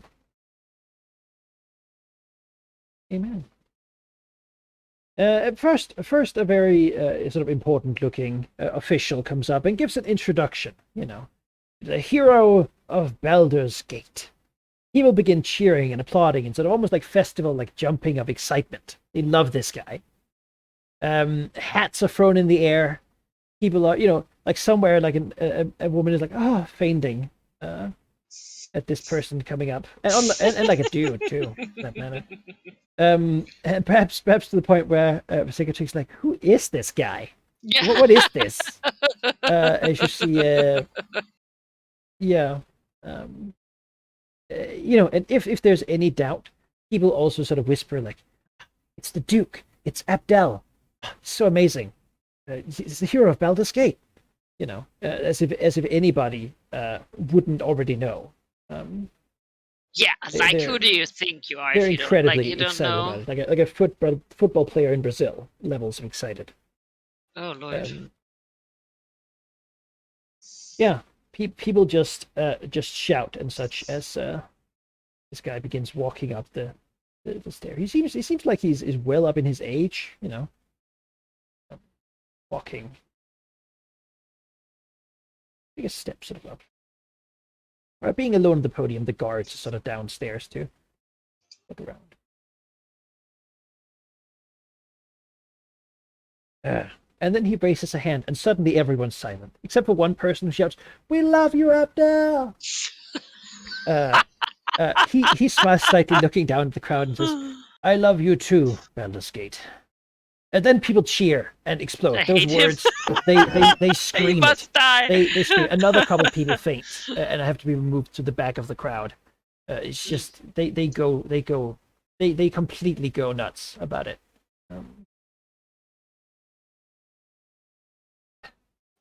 Then sort of he raises his hand again, and the crowd begins to sort of die down. And he begins to talk. What seems to be a lengthy speech. Seems like he's prepared it ahead of time. Beginning to talk about the founder of Baldur's Gate, the virtues of shared opportunity and and how Balduran made this great city once upon a time. And really, people are paying rapt attention, and particularly can feel this guy has somewhat of a magnetic aura, right? But maybe also to the point where it's like, okay, yeah, all right, we get it, you know. Yeah, it's Yeah, goddamn praising stop bureaucracy, fucking- that's nice. Yeah, it's nice when you're the Duke. That's what it is. Yeah, Oh, I love Getra it. certainly never did this, you know. But then suddenly he sort of stops in the middle of some Oh, beautiful yeah. line of elven poetry. Sort of looks up,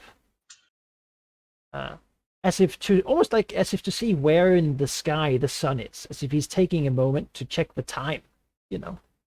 And then looking down at the crowd, slightly confused, as if he's like, "This am I?"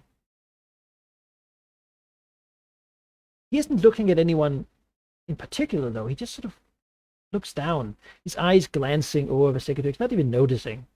He sort of dazedly looks around.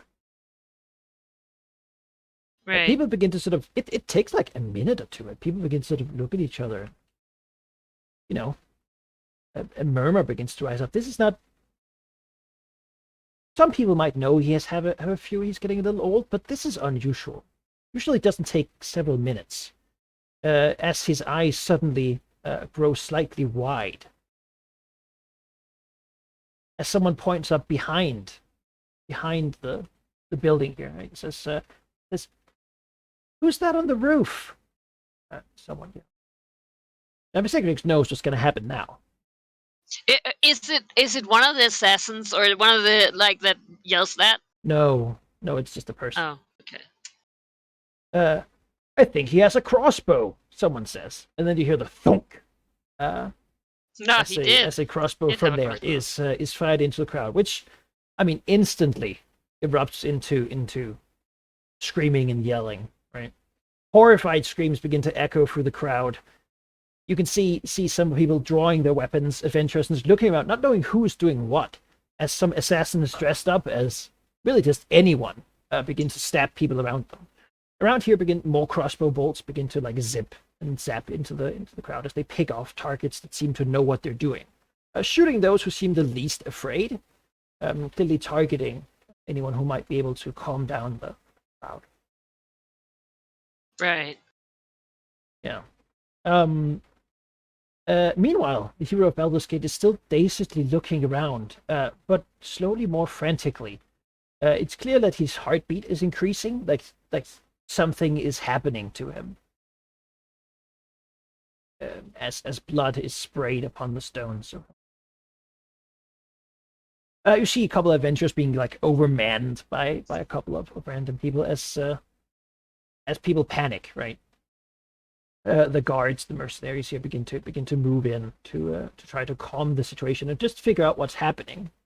Most of them don't have ranged weapons. They use their sort of bastard swords and flails to try to get at these assassins up. Like some adventurers try to like shoot rays of frost up there, and it's like a whole thing, right?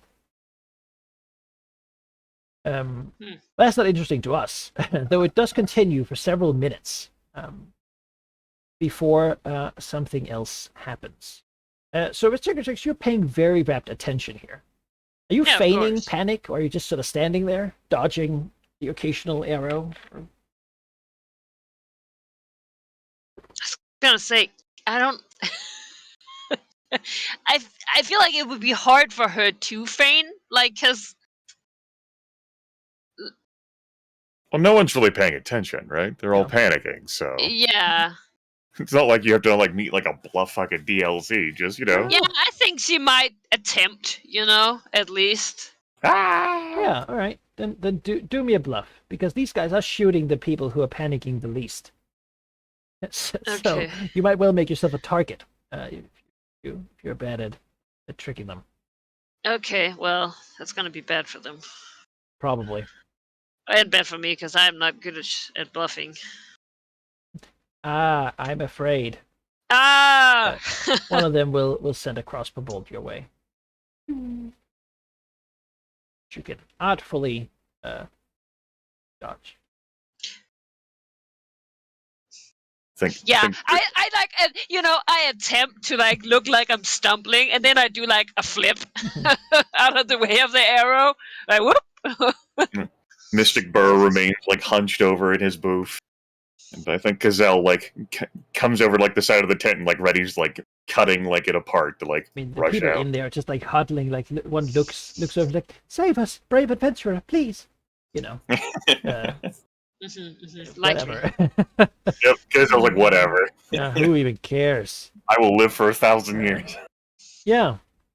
But as you're paying rapt attention, you see appearing, and really, above the sky sounds the clam of thunder, rattle of thunder, as suddenly there is another person here, having joined a small, gaunt and shaking man with who looks like he has never slept, and certainly looks both paranoid and murderous. Oh Lord. Is moving towards the stage, having stepped out from some sort of teleportation effect. As he moves. Yeah, I figured that was how it was going to be.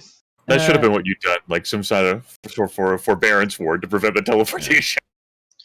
As the Duke glances down, his gaze locks upon this opponent, who just leaps onto the stage with a single movement, gliding through the air almost as if he can teleport at will, as they will lock into combat with one another.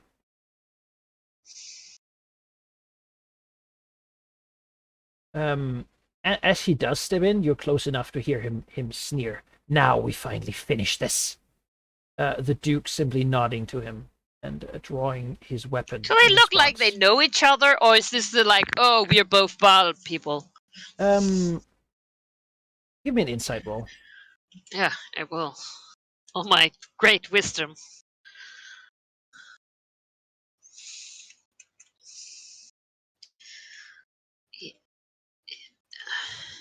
Oh, that is. Hey! There's a lot of screaming, it's chaotic, there's panic all around. It's hard for you to tell if they know each other. Humans. Certainly, if anything, what you saw in Abdel's, clearly Vikang here know exactly who Abdel is. Yeah. You don't necessarily know that Abdel is recognized the other person. Though they certainly seem to sense the point of. Yeah. All right. Well, yeah. When do you want to jump in? What's your because these two are gonna go at it. Vikang here with a rapier and a dagger, poisoned at first, and the poison veers off as they fight. While Abdel here fights with a long sword. Both seems to be masterful weapon wielders. And they don't really care about you. That said, I think as they cut each other and such, you begin to sense that the blood they spill almost spreads in the air around them as a pressure, a rolling distant thunder. Right. Afraid that if I just let them fight out, I might lose out on the god power. So something is certainly happening. Yeah. Are we rolling initiative? It's time, yeah? Yeah, we are. You wanna? The question here was, do you want them to be bloodied first? I was going to propose that those you might want to wait for one of them to be bloodied, but there may be some drawbacks to that. You don't know how God sparks work, right? Yeah. You know what? I don't want that. All right. I'll head in. Useful. I just watching enough. It's like, oh, that guy uses poison. That's good to know. Though it has been expended into the other guy. Oh, okay. I was gonna say resistance potions are ready. God, you'll have to roll initiative for the minions. Oh well.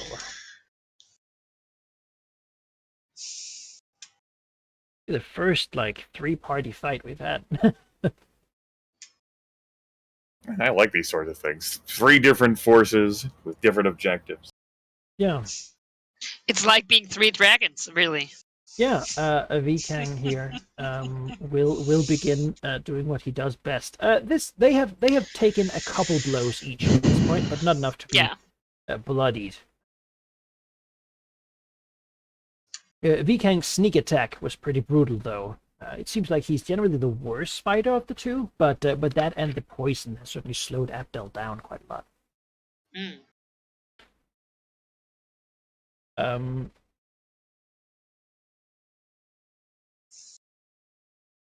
Yeah.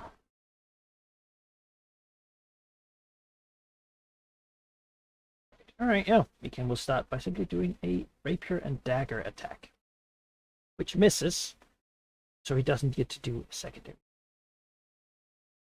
Cicatrix.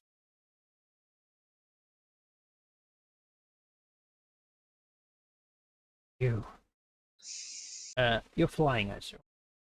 Yes. Avoid the flaming fists who suddenly want to intervene. Like shifts form right, before Oh yeah, going. jumps up like full movie style, right? Like bursts, and next, flying there is a black dragon.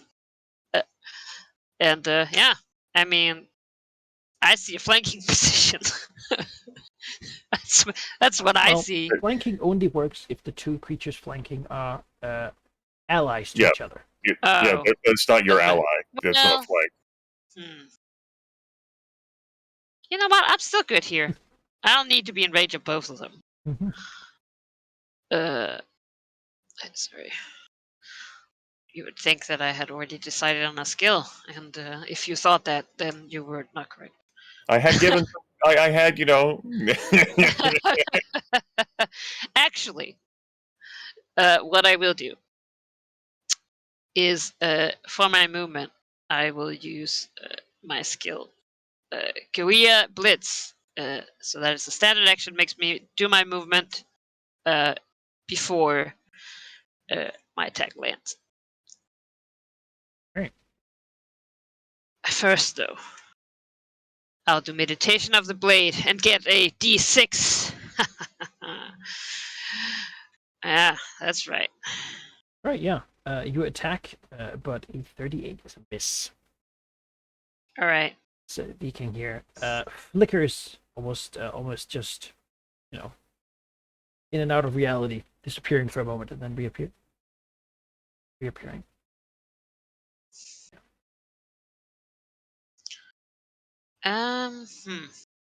I don't like that. That's rude.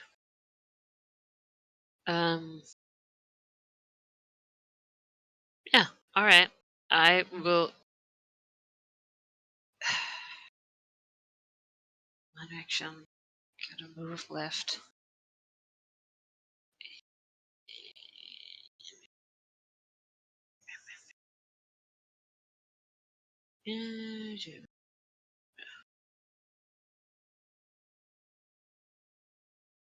All right. I will degrade a move action into a minor action, and I will activate my Dark Skull. It is an encounter illusion power. As a minor action, you cause all active light sources within 10 squares of you to be suppressed until the end of the encounter. Light sources activated after you use this power function normally. All right. That does not include the sun. No? Oh, never mind. No, why would it include the sun? That's not within 10 sources of you. That's a light source. It's not within 10. The sun is not within 10 squares of you. Oh, you're very nice. That is true. Well, you can, then though, but there aren't going to be a lot. Yeah, no, that's fine. I'll just hand it over. I don't. Right. As this guy in here swings a short sword. Oh boy, killing this part. Spilling more blood. Right. Find his booth. Shoots a crossbow at another one. Right. Oh lord. Killing Good lord. 48 to hit. Shit. Up here. Shoots number 6 there. Fuck the. Bell. Gazelle was already ready. The tin had been cut open. She was ready to pour out. Go ahead and select her with her Flash of Steel. Moves her speed and makes 3 basic melee attacks against different targets at any point during the move. 5. I think that's going to be could reach out anyone. She wants to get closer to the dragon. So, she'll slice here on her way over here. Right. Do one attack with her short sword. 40 versus armor class. It's Shadow Thief Assassin 5. Kills him. Sit apart, no longer hiding, squinting, the hated rays of the sun. But she's here. As a minor action, because she has those, you are going to... Well, Secretary's going to be inspired. You may shift one square and deal 2d6 extra damage until the end of Gazelle's next turn. Oh, wow. And you say, oh, wow, like, we know this. We've seen this move here. I like that you, in your mind, think that I have the mental capacity to remember these things. I mean, dude, I'm flattered. You know. Do your shift. Yeah, sure. Start making room for other people. Shoot down. Still here. So start by forming a. He sees the black dragon. Doesn't really know what that's about at this point. He also seems very focused on his current target. Same.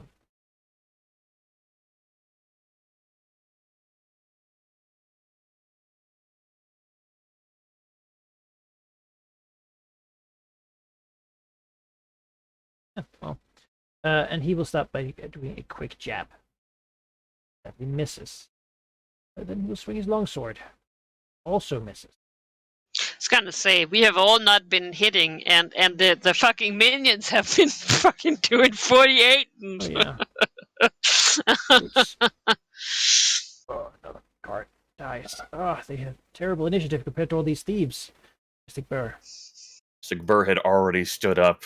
He knew that it would be time as soon as this other individual teleported, and he's burdened saddle heavily upon his shoulders. He's ready. 1, 2, 3, 4, 5. Comes shambling out. As a standard action, he will look at Gazelle, and he will look at V. Kang. And he will exert the incredible powers of his mind to engage in temporal manipulation. Gazelle and V. Kang have their initiative orders swapped.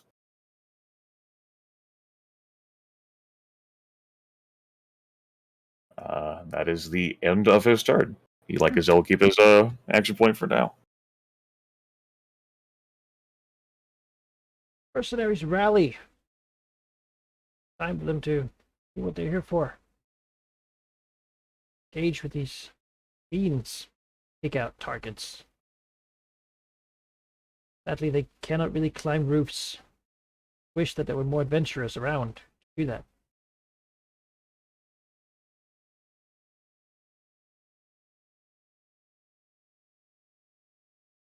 Yeah.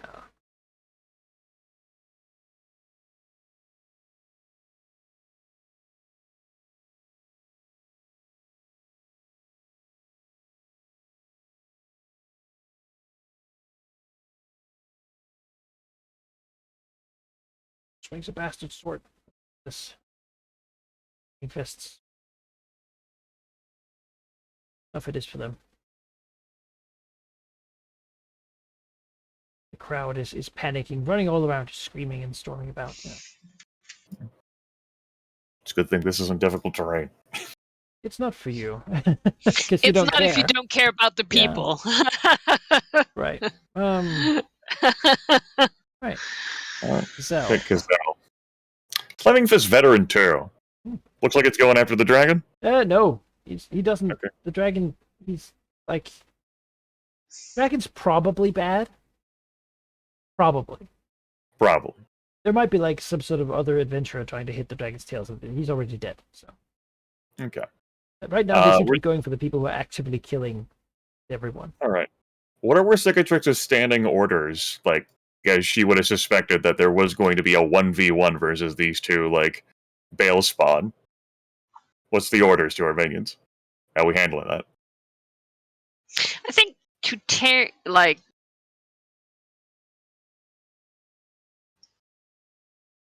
Yeah, I think Cassell might be on, like, killing, like, assassin duty.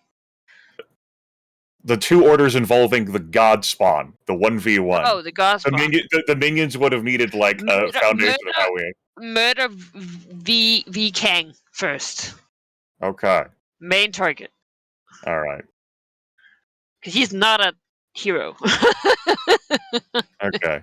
Seems like no one would miss him, really. Cassell will make a recharge roll for her Inspiring Gaze. She does not get that back. As a minor action, she is going to throw a dagger at Vikang's back. She didn't throw a dagger last turn. That's because she had to find them. Now she's found them. 38 versus armor class. That's a range 5, excuse me. That cannot be that. That's a range 6. That would have to be against the assassin, then. Or assassin. Okay. Then, with that in mind, she will ignore the Flaming Fist veteran. Use her movement action to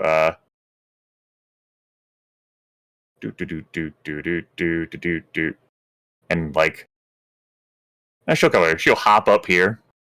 Climb speed, can spider walk the whole way. Yep. Okay. Vikang does not have combat advantage. We'll try to use a short sword against Vikang. 32 versus our class. Miss. No. So awesome. That's the end of return. Fix. Hey, we'll shift. You deal 2d6 extra damage from the Inspiring Gaze, and you'll get an extra 2d6 of damage because you flank with Gazelle. Oh, wow. That's 46 And that's bonus on damage. every hit? That's on, like, any time you deal damage, you'll deal 2d6 extra Alright. damage. I'll print that out here with her combat advantage thing. Any ally who flanks a creature with Gazelle deals 8 extra damage to the flanked creature. That LB. So the 16, basically. No. 16 is what she deals. Oh, okay. 2d6 Well- does not equal 16. I was going to say, I looked at it and I was like, what? That's the numbers. Alright, I will attack Vikang with my Circling Predator. So 50 hits and is a crit.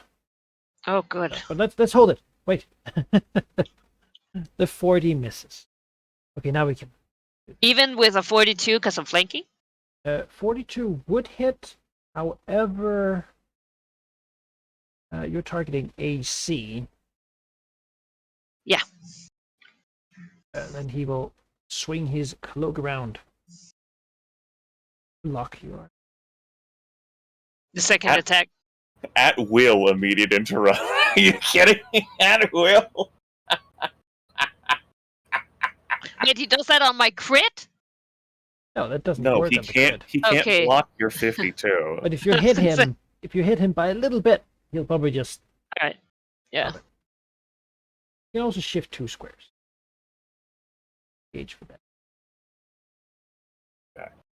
Now, you take the max damage from that attack, which is 20. You took. And then is the damage dice from Cassell also maxed? I don't think it is, but I'm not sure. I don't know. Actually, that's very relevant. Critical hits. Yeah. Which I think it is. The critical hit deals maximum damage, and some powers and magic items have an extra effect on a critical hit. It doesn't say all damage dice Extra are damage maxed. dice that are added to an attack, such as sneak attack or quarry, are also maximized. Okay. Anything that adds extra damage die for critical hits or are critical hit dice are not maximized. Okay. These aren't, so I guess they are maximized then. That's what that means. So that would So- be... I'm giving you extra 2d6 from the Inspiring Gaze and an extra 2d6 from the combat advantage that Gazelle grants you. So that's 46 24. max, that's 24. Yeah. And then your maximum sneak attack. Yes.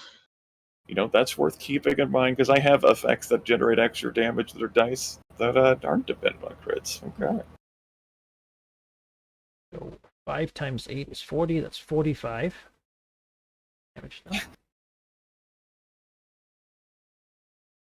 And then your crit dice, right? That are not maximized. Yes. Oof. 6 and Those are bad rolls. 26. On 5d10s? That's a bad roll. And then you have your offhand. Yes. Whatever other things you can do. Ew. That's a miss. So that's a Okay. that's a 5 or something. That's a 4. Now you can action point should you so choose. That's 2d6 extra damage right now. Yes. Well, first I will do my minor action. Where is it? Now, it seems as if you spill this guy's blood, it has a different effect than if Abdel does it. Yeah. It doesn't sizzle and boil as much. That's 45. Right, that would hit them. 25 damage plus an extra 46. Oh yeah.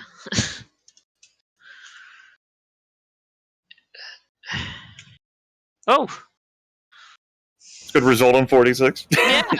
Hey, good. you know what? Yeah, and then I'll action point. Absolutely right. And also, is this person higher level than me? It's level 25. So No, same. same level. Oh, all my stuff. A little ambitious to hope that these. The other guy these is humanoids- 26, so Hey. Yeah. All right. Well, he still will take the -2, of course, because I crit him right. to all defenses. Yes. Just that lasts. While I figure out which daily power to use. In his step. Great. And then we will do the bloodbath. I think it Yes. just rips and tears into this assassin. This was not the plan. Black Dragon You wasn't know accounted what? for. This shouldn't be active, the Inspiring Gaze. Gazelle's turn, like she activated it on round 1, and it expired on round 2. Yeah, all right. We'll remember that from now on. My apologies. When I fuck with the initiative order, I immediately forget. The weird power. Yeah. All right. Bloodbath attack. You. That'll not hit. Also a miss. But until the end of the hour, if I hit him, he takes 6 ongoing damage to events. All right. Yep. All right. Stab this guy. Oh my God, these hold well.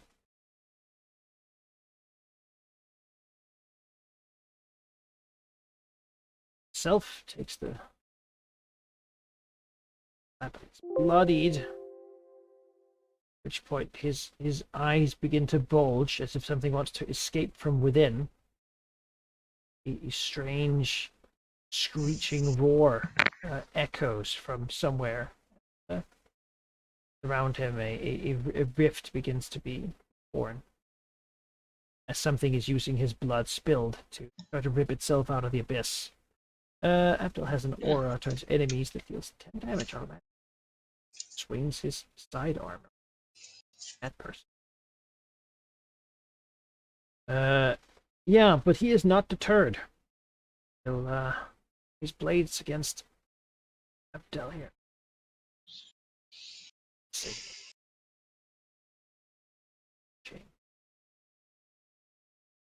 He'll action. Beat the attack. Critting.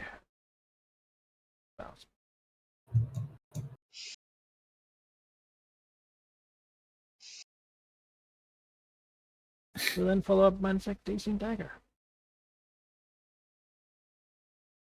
Just missing. Hoping otherwise to get that combat advantage. Sweet combat. His assassins are on the way, though. But he has less time. The Penning Blade says that it requires combat advantage in order to make that attack. Oh, I used the wrong one. Should have been the rapier dagger. Which damage? We'll take it. Sorry, Abdel. Yeah, get fucked. These guys jumped out. Abdel himself glances to Cicatrix, though it's clearly hard for him to tear his eyes away from it. Just in time. Don't kill him. He won't. Yeah, I would never. Me? Strike. No. Is where Cicatrix is make clear she wants to kill him. To our minion. I think there's just a grin. Like you tell a black dragon who was fucking beating someone up, like not to kill someone. All right, Seems to yeah. have a hard time patrolling himself right now. Alright. Mystic Burr. Mystic Burr's turn. He looks at the flaming fist veteran, who's standing there, just sort of like shuffles by, like a how do you do?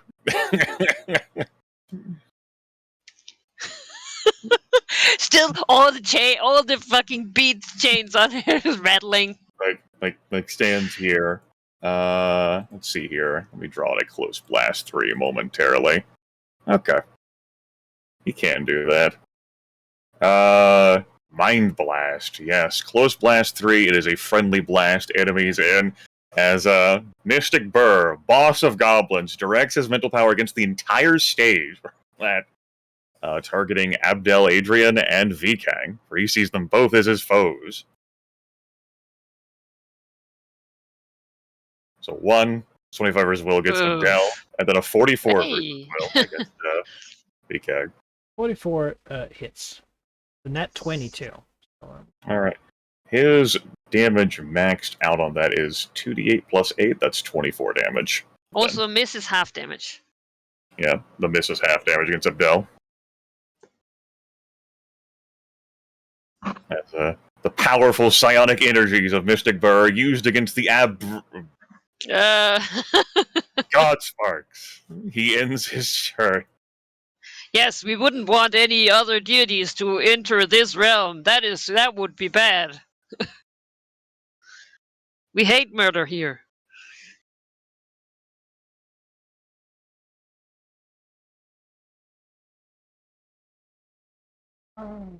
Swing a bastard sword. More importantly, grant Abdel a squat defense.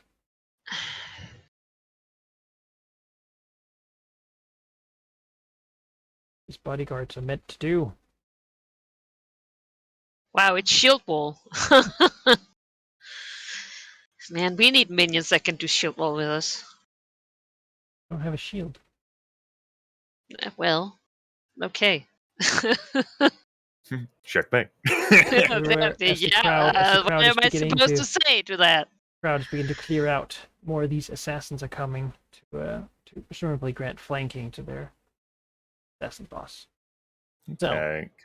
Gazelle has a recharge roll to make for an inspiring gaze. She fails that. Okay. Gazelle looks at Cicatrix, looks at the assassins nearby. He's got orders from Cicatrix. Does Cicatrix direct Gazelle against the assassins? Or any sort of visibly demonstrate an order change? No. Okay. Then does not need to use her blood drain power, as she has not been damaged. So we will go with a short sword against Vikang. Be a 41 versus armor class.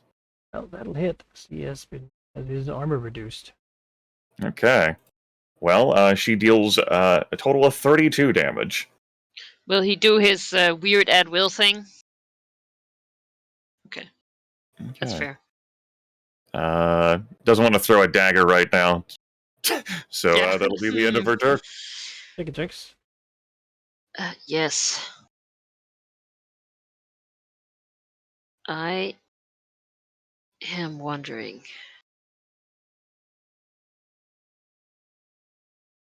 I feel like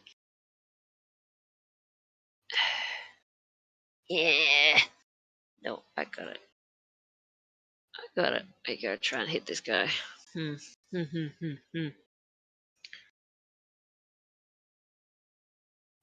Really go through most of my powers very fast. All right.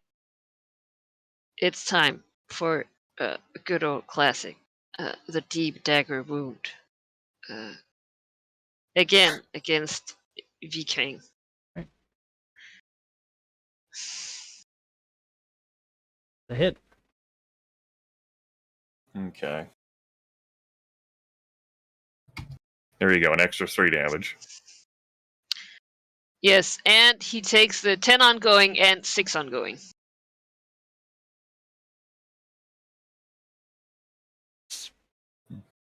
As more blood spews from him. So much. He doesn't seem deterred. In fact, once he got bloodied, both him and Abdel entered like a blood murder rage frenzy. Thing. Which means that once per turn, when they miss, they can just hit instead. So that's what they're currently doing. That's the power of Bale for you. Yeah, this is what I want. give me the power to just hit my enemies. Some thoughts here as Malachi is taking the turn of the NPCs. 1, what if killing one really super fast while the other one's unbloodied complicates your life? And 2, what if killing one of them while the other one's adjacent complicates your life? Yeah, I thought of that, but I don't know. I have nothing that can make them not adjacent to each other. So once you put them down, basically, you can decide to kill or knock out. Yeah. That's up to you. But right, but you might knock out V Kang, but then someone else is there to finish the job anyway. Certainly, it seems like Abdel here doesn't want to kill him if he can't stop himself. That's true. Beyond that, it seems like the Flaming Fist veterans, though, they don't pay attention to that. They definitely want to kill this guy. They don't. Well, he will strike it up down with this. Didn't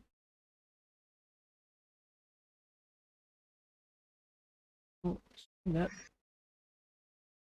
Hey. Amazing. So. Did he take his ongoing damage? Sure did. Okay, good.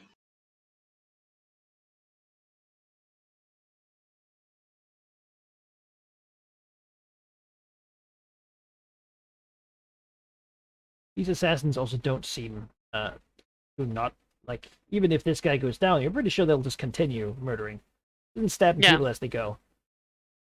Bell here only has the 1 attack. He will still strike Viking down. No, try and knock him out. Oh lord. It looks like he will. Yes, he will knock out Viking and then command the guy next to him. He mustn't die. I can barely hold. He then looks to his signature and says, "Get out of here. Run."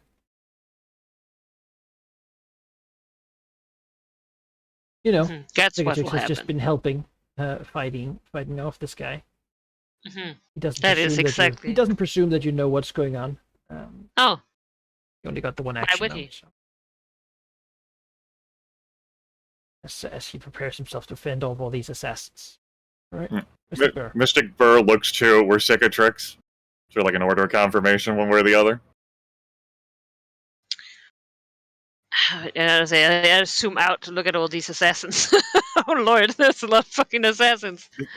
I mean, in theory, you only need 1 person with a God Spark, right? And so you could just yeah, sure, okay, I'll run, snatch, leave. Well, sure. But I don't have to decide that right now. I haven't been damaged yet.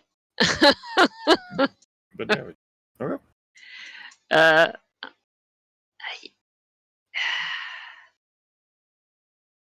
No, yeah, just continue, I think, for now. Okay. Sort of testing whether, if these assassins are just gonna shoot the one that I want to kill, I'm okay with it. Well, Mystic Burr is in a bit of an awkward predicament. He only moves 5 speed. His Mind Blast targets enemies, and V Kang he would consider an enemy. And ostensibly, he's not supposed to, No, he was actually told pretty direct. He's supposed to kill that one. No, those are his don't orders. kill Viking. No, those were his orders. You can get on the platform if you want to. It's only like 10 feet high. Okay. Hop. Up. Hop. See here. Can he continue moving normally, or is that his entire move action? You're fine. Okay. Do. An epic He's a bugbear. cool epic bugbear. Yeah. Sure. Moves here. This power does require him to be in melee range. A telekinetic throw against Abdel, as he reaches out with his hand that doesn't have a weapon to try and grab this pitiful human's body and fling it. We have 36 versus Will. Misses. No, he cannot grab the pitiful human's body. Persists, and now you become aware that he has the Blade Mastery aura. He just keeps stabbing people, so 10 damage whenever you start next to him. Alright, Mystic Bird will keep that in mind. You know what? The Bugbear will action point here. That's unacceptable behavior. Spends his action point.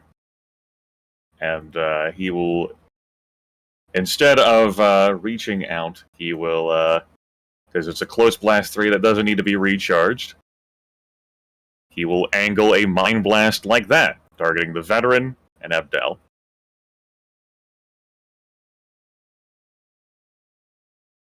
Veteran is missed, but Abdel is hit.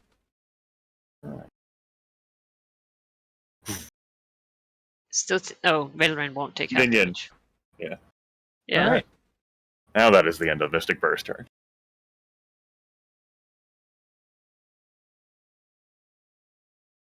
Murdering people. Hold up. Oh, he's here. Shift over here. Try to get the Bugbear. No! Critting it for 16 damage. No, Bugbear is absolutely crit. Absolutely takes 16 damage. Well, if Bugbear hadn't become an enemy, he would have stabbed Viking to death, so... Well, he was told no by Abdel. Yeah. But he knows his job. Too. That's right. They don't actually... I think, Grimmett, that Vesigatrix will look to Gazelle and that now might be a good time to target some of these assassins. Gazelle just sort of rolls her body, does not recharge her inspiring gaze.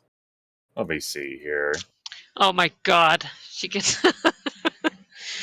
I want her power. Alright, we're going to go ahead and flash a steal. I could have her move 8. And we'll go ahead and direct our 3 attacks. One against Abdel, one against this Flaming Veteran, the other against that Flaming Fist Veteran. And basically now come to stand guard over the staircase. She moves out here the rest of the way. She has to move her speed, so we'll say here. Make 3 attacks. The one against Abdel here has combat advantage. Misses. She also would have taken 10 damage because she started in that aura. One against Flaming Fist Vet. And the one against the other Flaming Fist Vet. Oh lord. So it goes. So it goes. Take care. That's Right. That's true. And with that in mind, this assassin over here, minor action, dagger throw. Nope. Goes Oh wide. lord. it's a random person. Ah.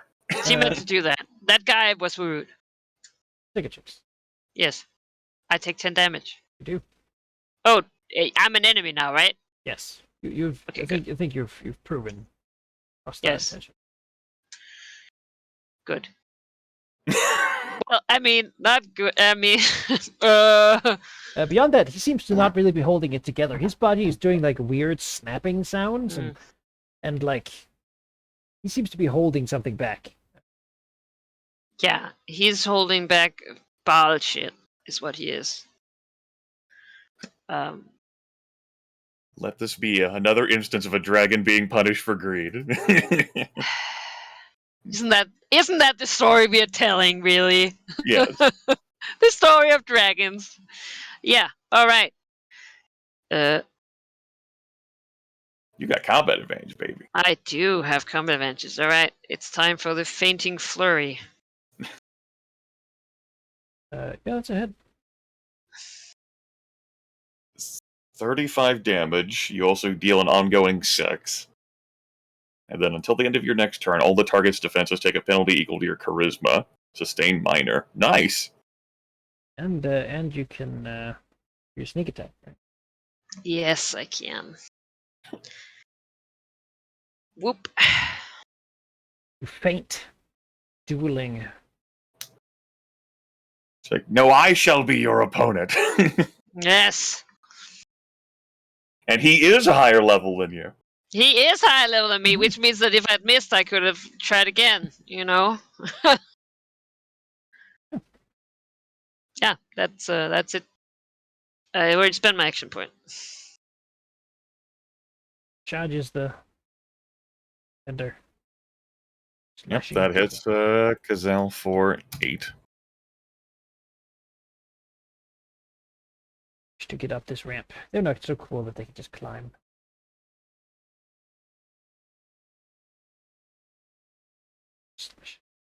That also hits Kazel for 8. Still here. I'm going. He'd no longer be dazed, right? That was Yeah. V Kang's thing? Yeah. And yeah, the dragon's definitely more threatening than the bugbear. Wait, he should not have ongoing 6, should he? Didn't you put it Yes, on him? because you have an effect that says every time. Oh, it's every time you hit V Kang, not in general. Yeah, not this guy. Yeah. Spot it. There we go. Yeah. Well, Oh, he no. will try to strike you with a longsword attack. No. Well, then, how about a quick jab? No. Well, he is in his fury, and so when he misses once per turn, he will just make that last attack hit. So, you can have Okay. the 24 damage. And he will slide And shift you. Slide you. It has All two right. powers that are the same.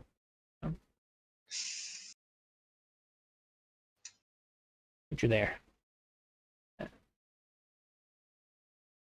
Yeah. Steve's coming. Big Burr. Mystic Burr has a recharge roll to make for his telekinetic throw, so he shall. He cannot. Mystic Burr doesn't really understand his whole idea of combat advantage. He's got to blow apart these people. Also, he takes 10 damage, I suppose. He does.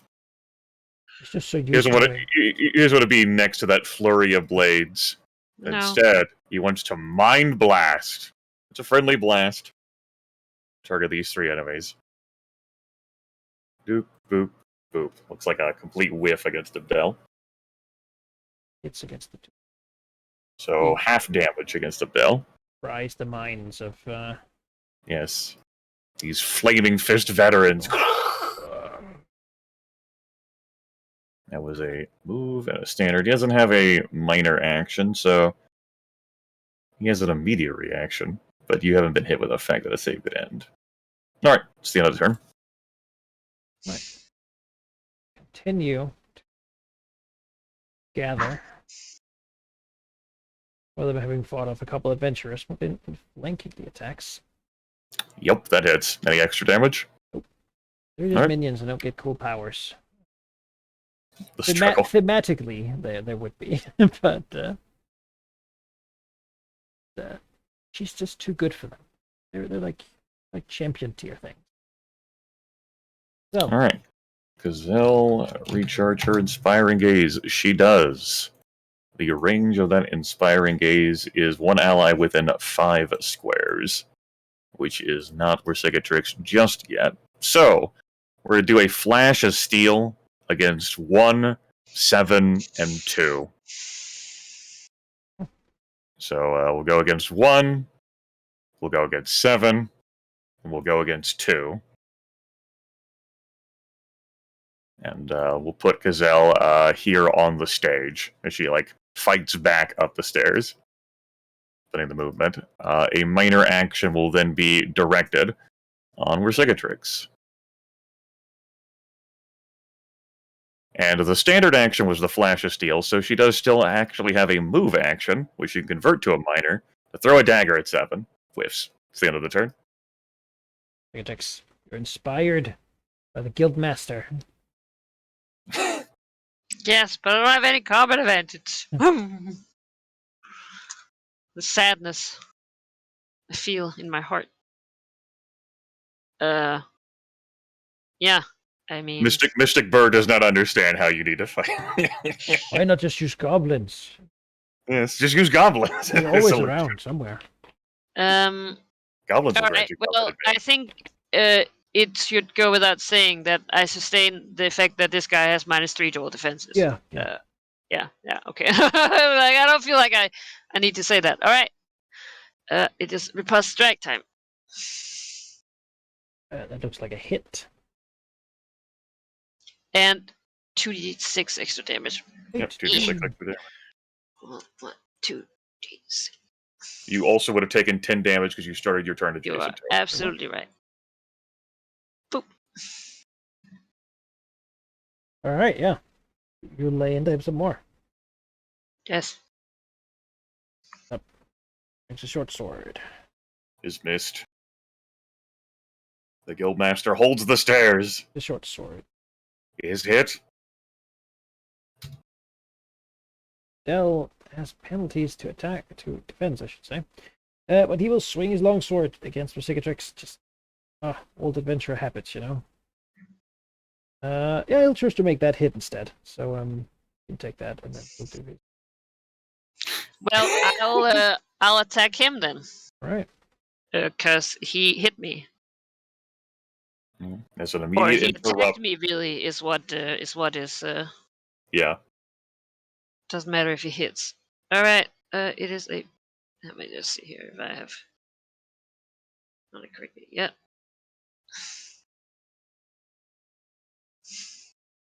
Uh, 42 is a hit, yeah. Plus an extra 2d6. Yeah, you are right. Chris, what would I do without you? Not remember anything. Yeah, I'm like, it's a good thing I don't play a striker normally, because I would just forget everything. An action point to swing the longsword again. Okay. 32 damage. 32. Stabbing the not the first dragon he's killed. Definitely not. Just he's a higher level. You can see it. He's weakened. He's old Bloodied. aged. Whatever was in Vikang's weapons, Vikang prepared it well against him. Right. Just imagine how this would be if he wasn't poisoned. Yeah. Wow. It would be like a whole Yeah. thing. Mystic Burr. Okay, Mystic Burr has a recharge roll to make for his telekinetic throw, which he fails. Do you want Mystic Burr to step up adjacent to Abdel? Harry? Yes, I would like that. Okay. Then he shall, after he looks at the bleeding body of the dragon and does two things. One is a standard action for Psionic Vigor. You can spend a healing surge to gain temporary hit points equal to your healing surge value. Hell yeah. In addition, add 30 to that. What? It's incredible value. It's powerful. Imagine how good he makes those goblins. Yeah. You want to be an adventurer going goblins to fight a goblin against like no healing surge, but 30. You know. That's right, Oh my god, that's a lot. So one of your healing surges goes, and then your healing surge value is temporary hit points plus Yes. 30. I was gonna say, yeah, here we go. And then And that's an at-will for him, too. And that Sonic Power's 3 times an encounter. what the fuck? He's a controller, yes, but he has an L next to that. 68 temporary hit points? Like, what are you talking about? That's one less than your current HP. Yeah, like, what the Alright, hey, man, Yeah, I appreciate it. Then he'll move here and end his turn. Yeah, he just bolsters you with psionic power. It does. I mean, I always did find him charming. It's Oh, you. This is the power that Imi leader Leader wield. yeah. What is this feeling? Out of the I way. feel strong.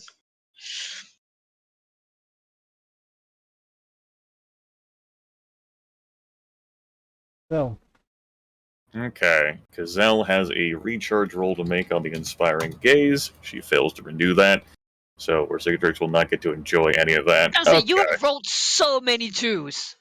Alright, so we'll go ahead and flash a steel here first, and I guess I'll see whether I'm going to move forward down the stairs, depending on whether I kill any of them.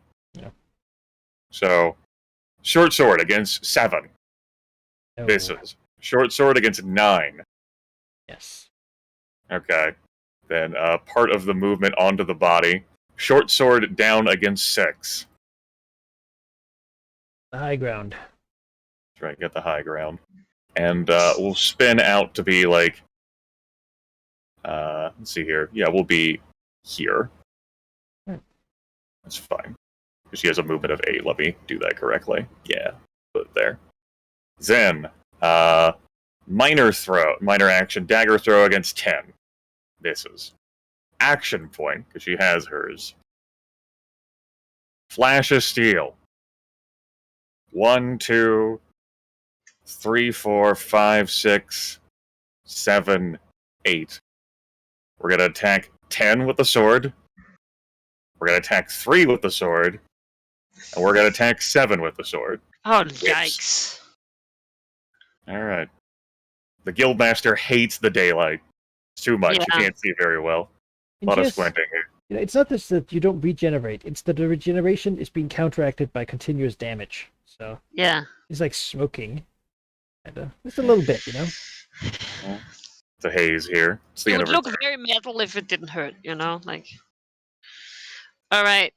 Take 10 Minor action. damage Yeah, you're right. to your temporary hit point total. Oh, that's true. I So, don't think it does that automatically. I'll have to. No, it doesn't. I think we There's learned that someone- last time. I hate that. All right. Well, minor action. I will smash one of the diamonds, imaginary diamonds of the belt that is in my hoard, I suppose. Someone just like, ah! As they hear something explode in Dragon Horde. And I go 1 down in fortitude, but I get to spend a healing surge, and you know that's what we want to focus on, really. Poop. Whew. All right. I feel No better. longer bloodied. No longer bloodied. That's what's important. I don't feel like I want to be bloodied around the murder god person. Yeah, what do you mean? What do you mean? All right. Riposte strike again. Okay, that is a hit again. Sneak attack. Oof, that was a good one. That is a good one. Bloodied. Yes, yes, he trembles. Oh, can't take it. And then his form changes.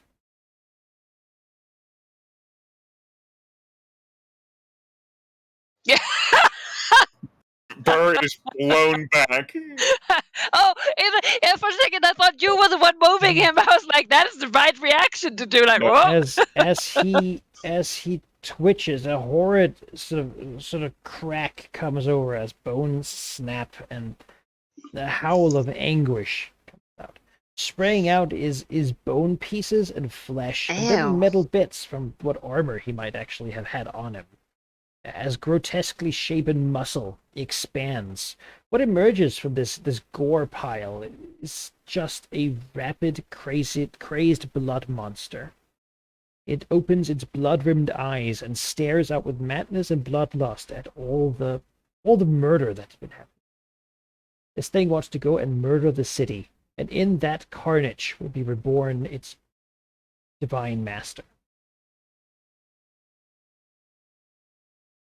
It's probably not going to spare VKing now.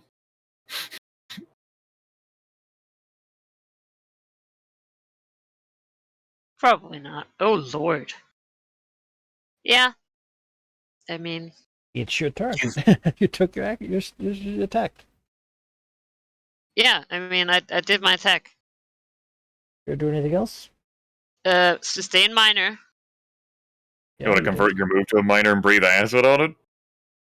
Well, no, I'll hit Burr. Ari, it's a close blast for. You can angle that. Oh, See? you're right. See, you're right. Yes, acid. It's time to puke. I mean, acid. It could have been used on minions too, but this is more important, yeah? Sure. Yes, I use it so often that I'm struggling to find it. Hey!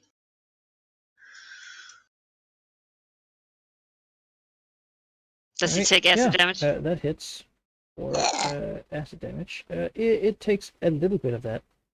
As a demon thing, it has. Ugh. Yeah, resistance. You'll be happy to know it doesn't have fencing anymore, so. Yeah, no longer an aura damage aura. That's Aware good. of that. You know what I'm sad about is that it's not bloodied anymore. A whole new thing, I like when things are bloody. right? You can make that habit again, surely, right? Even Well, if I this mean, thing one is scarier. Yeah. Well, How did the Shadow it's my Thief turn react? anymore. They don't seem entirely enthused with this thing. Whatever is happening, this was not the plan. Okay.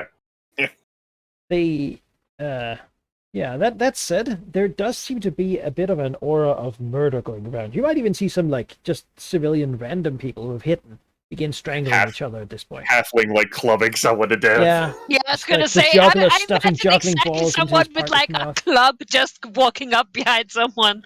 It's almost as if right now in this city, murder is just the most fun thing you could ever have done, and it's like you never noticed it before.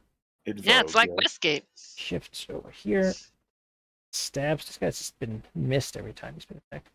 All right, Slayer just goes nuts at whatever is around it. So it's a bugbear and a dragon. Dragon attacked it. It's pretty much just a beast in the way it works. So it just uses its terrible claws. Attack the dragon. Nope. Rend and tear, and then it will follow up with a savage bite. Nope. Yeah, look at those damage numbers for you, Harry. If you do get hit. Yum! Action points, and uses its terrible claws. Again. Well, that gets you. That will hit. The 17s, almost a crit, because this thing is a lot of murder. Crits on 18s, and has special crit effects. You might recognize some of that. So you've got 15 temp hit points now. And you are are marked. Wait, 15. Yes, I was like, what? Yeah, 58 minus 43 is 15. Yeah. So you said 50. I was like, no. No, I don't. All right. Yes. Should you And I'm spend another marked. healing search, by the way? What? Yeah, you Your should be belt, at right? 6 out of 8. Oh, you're right. Who's up? Thank you. Nice to stab Gazelle. Gazelle gets stabbed. Burr. Mystic Burr, like, looks around this demon at where Sicko treads. It's like, still doing this? Looks at the dragon's demeanor. Okay, we're still doing this. Sees if he can recharge his telekinetic throw. Does not. Is not throwing the Slayer. It seems Okay. perfectly happy if it just ran out into the city and just killed everything. Really proximity thing. Yeah, okay. Well, he's gonna raise his mighty brutal bash weapon, like a cudgel or something, and bring it down against the back of this creature. Hacha! 42 versus armor class. With the reduced defenses, that's a hit. Hey. Alright, 13 points of damage. Okay. He doesn't move. Wait. I forgot to hit this guy for hitting me. Well, you have to remember that next time. God damn it. It's the end of my turn. End of Burr's turn. There. Strikes the short sword. Vampire being nickeled and dimed can't regenerate.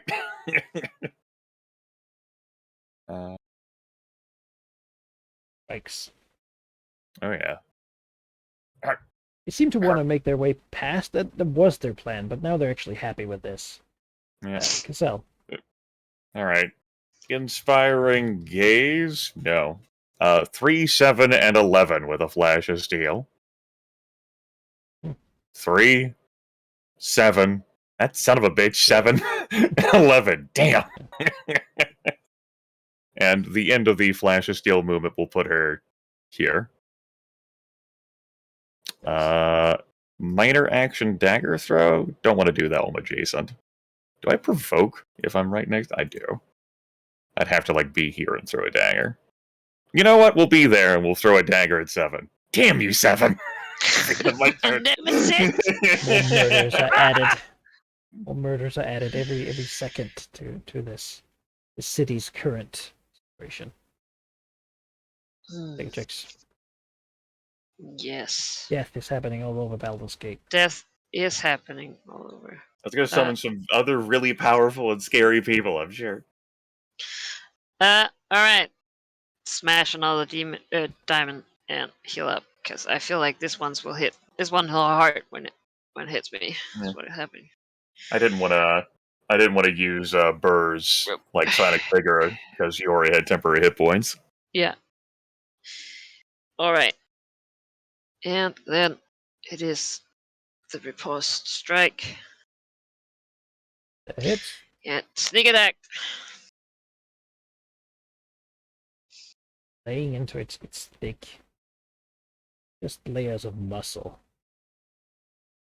Thing. Yeah. Oh, that's good. Sustain minor.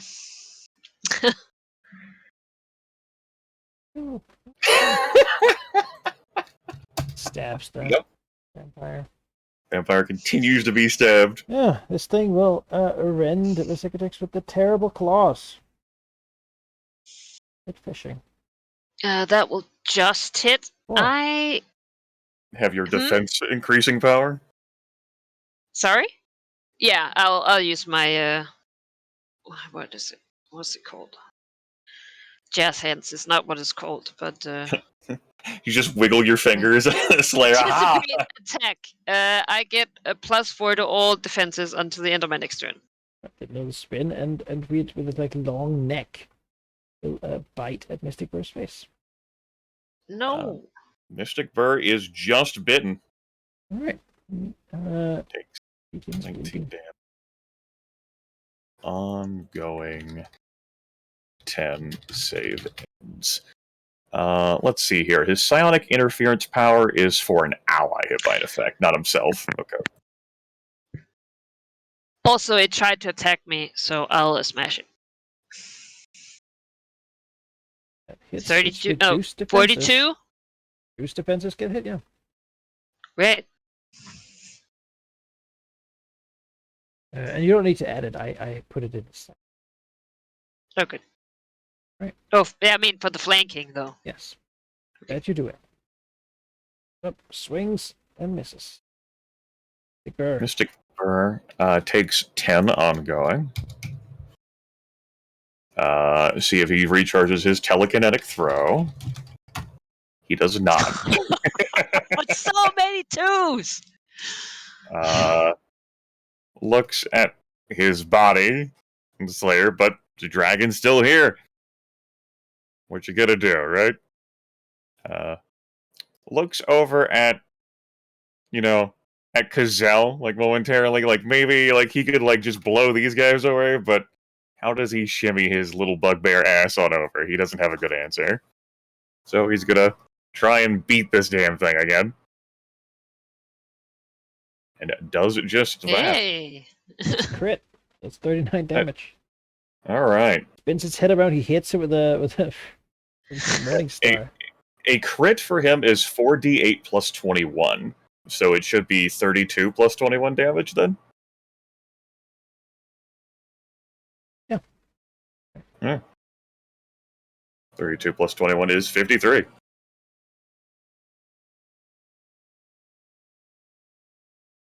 You might want to bring that 39 back then. Yeah. Yeah, In my mind, for a second, I was like, and I was like, no. what a mighty blow from the bugbear. He has Yes. inspired himself. He ends his turn and he keeps taking the damage.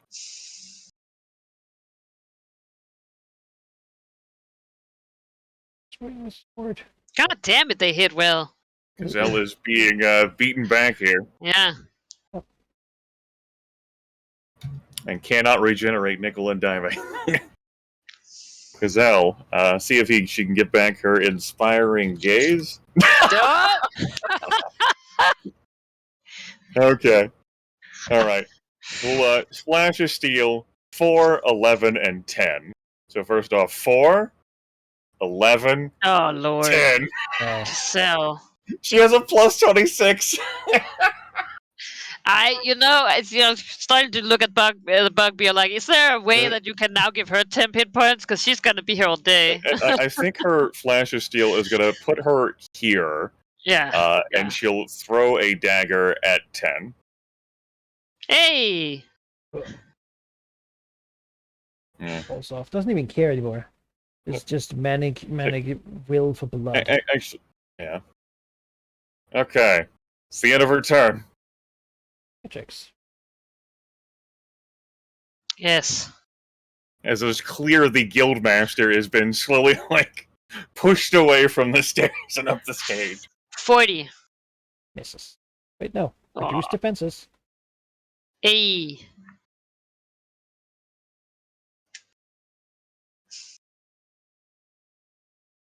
I'm cutting into it. Yeah. Some more. That's it. Alright. Out of cool powers. Yeah. Down. Well, I have sword. one, but I always use it when it's bloodied. And, it was bloodied. But now it's not, so. You have a terrible claw attack. Currently. You're eating that will that not one. hit me. Why not? Because I have +4 to all defense until No. my end of my next. Oh, it's not my next turn. You're right. Yeah. Don't hit me. I'll have to remove that here. So you lose the 15 temp HP, and then you take 18 damage. Yes. Thank you. Let's recharge its ability to bite. The Morning Star dented its face for a little bit. Nope, that's 28. That's not what we're doing. And then it shifts over here because it likes being adjacent to as many people as possible. Well, first I get to hit it though. Yeah. Sure. Which hits because of its reduced defenses.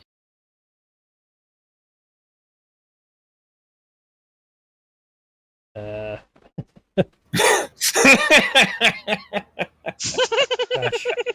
Your sword. Snapdragon. Would rather have the dragon than that. Alright. It's just they feel like it's on their side. Yeah, it does. You did take 8 damage from that stab. Yeah, I was gonna say that hits. Does Mystic Burr recharge the telekinetic throw? He does. He's got that back. Takes 10 damage. He does take 10 damage. He's not dazed yet. He has to save against the ongoing 10 first. Alright. Close Blast 3, enemies in Blast. How the enemies have arrayed is just awkwardly so. I think he's going to delay until after Shadow Thief Assassin 4. Then we'll take the rest of his turn there. Alright. So, predictably, go over here and stab a dragon. Try to. Nope. Okay. Mystic Burr will shift here and attempt to heal the terrible, evil, assassins off of Worcicatrix so that the dragon can move. We'll throw down a Mind Blast. Because the vampire didn't resolve this. 41, and then 36 versus Will.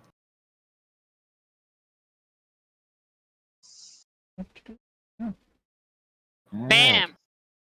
Close them off. The bugbear! He then tries to make a save against his ongoing 10. He does succeed to save, but now he is dazed. Oh, well. That's also Dazed. save intersect. Do I make that save now, or wait until next turn? Next turn. That's what I thought. He's done. It'd be Gazelle's turn then. See if she recharges her Inspiring Gaze. Do you need, man? Do you need me to roll those d6s? Like I just, you No, know. you see, you could have been the one rolling them if you had control over That's Gazelle. all right. Well, I'm just saying, you're not gonna do much. Okay. So fucking- Flash of Steel here so that she can relocate herself. The first attack, as she will move here, is going to be against the Shadow Theo Assassin 7, the sworn bane of her existence, and she misses. No. The second attack will not have combat advantage as Mystic Burr is dazed. Will be against the Slayer. That hits, though. That hits. 21 points of damage. Then, to protect Mystic Burr, she is going to then... She already moved 2, so that's 3, 4, 5... Should be positioned here for potential flanking with the dragon. No, 6, because she wants to throw a dagger and hit that damn assassin. Yes, she did it.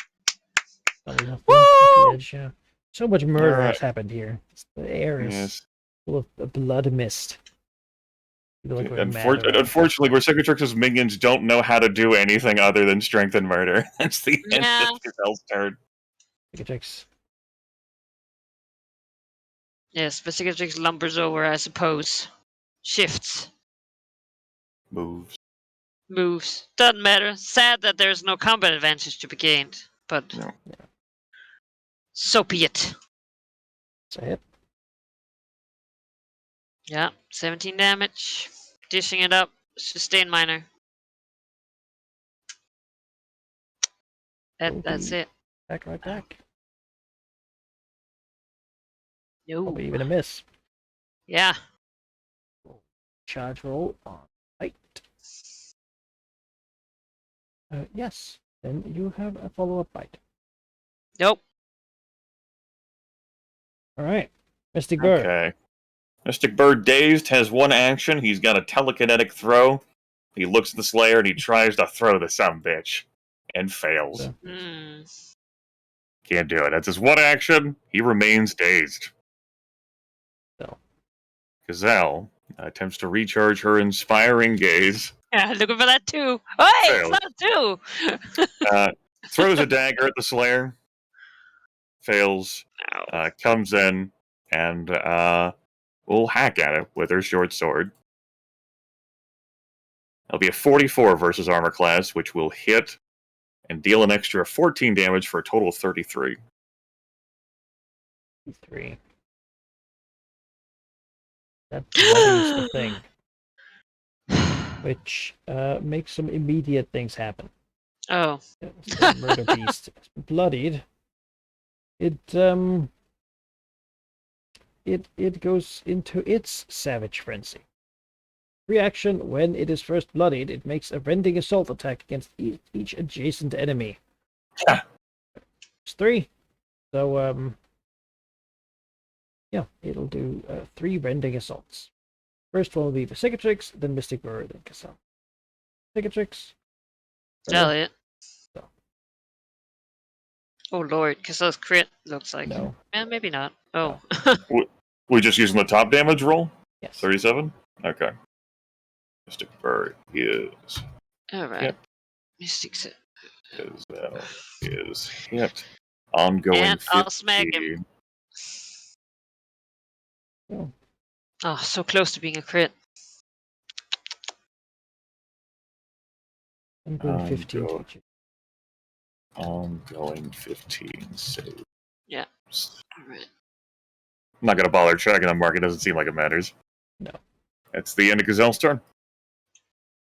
Cicatrix, take your 15. Yeah. Just adding it to my. Whoop. Okay.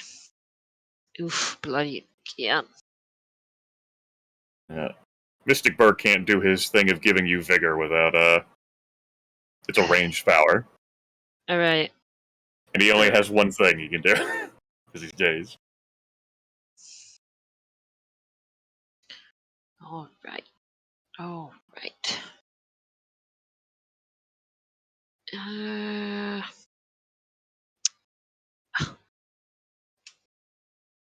Sorry, I'm trying to look up in my inventory. As it turns out, I have a lot of stuff in my inventory. Because I'm a hoarder and a paranoid dragon. Search function is not helping me. Timeout Slayer. One moment. Hold on, Bob. Yeah, shh. Yeah, sorry, I'm concentrating here. Where the fuck is? Sorry. Well, getting hit by that attack might change your situation a little bit. Yeah, I feel like it did. There's something that's going to happen whenever it makes a critical hit too. Hasn't done.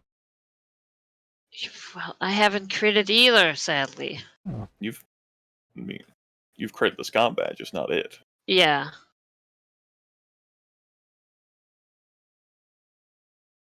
Alright, yeah. I will use a... Here's it. Again. Potion of Cure Critical Wounds. It's a minor action to consume. And it heals 20 hit points plus 3d8. So it's a very inefficient usage of the healing surges. Imagine having a lot of uses for healing surges, Yeah. Could I not know, I be have me. 18 of them. 31 HP. Yep. Nope. Not bloodied anymore, which is the... Alright, and then need to remove the healing surge. View. Right. Well, that hurt. Did.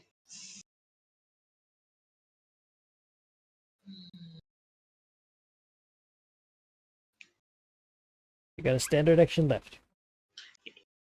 Yes.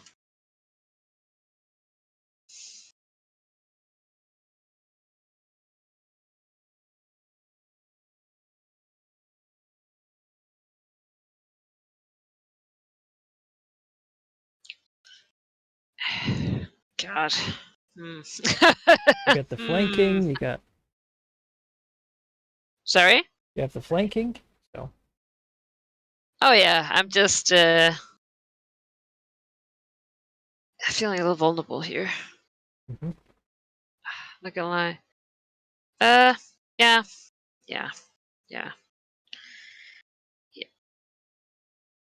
Ugh. That's a miss. Yeah, that is a miss. Wait a second. That's not cool. Ari goes back to her inventory. I have a thing that lets me reroll the melee attack. No. Okay. I am a peerless predator. Once per encounter, you can reroll an attack against a creature that is higher level than you. Oh, it's Sure. 26. You have that?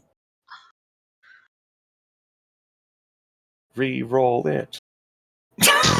That miss is worse. Yeah. Alright. Then I'll try to save. Right. Yes, let me look at my character sheet again. I don't think I have anything for those saves.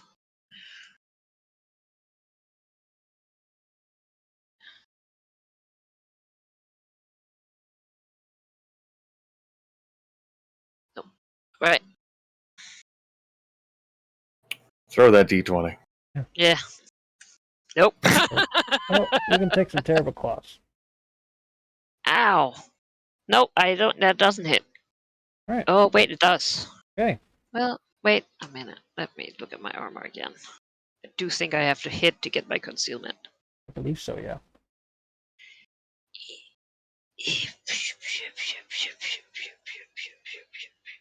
Might be wrong. Nope. Nice. Attack. Well, then it's just a miss. Whew. It fails to get its savage bite back. Big bird. Mystic Bird takes 15 damage. Mystic Bird not bloodied, but only just.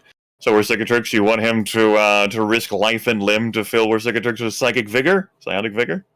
No, I want him to move back so I can do it next turn. Okay. He'll He doesn't need to stagger. be next to this guy. He'll shift backwards. Okay. The end of this turn, we'll save against the days first. He succeeds that. Save against the ongoing 15. He Nope. fails that. Alright. Go ahead and do the bookkeeping there. Remove the days. Gazelle takes 15 ongoing. She is now bloodied. So is the Slayer. Standard action is going to be attempt to drink and drain the Slayer's blood. Good idea. Does not succeed. A kind of advantage just completely lived, and that doesn't really want to throw a dagger here. Let me see if that Inspiring Gaze recharges. Nope, that's another two. Nope, that's a nut too. Alright. So that's going to be the end of her turn. She does not keep taking the damage. Cicatrix. Take it down. Yes. I can. That I certainly can do, yes.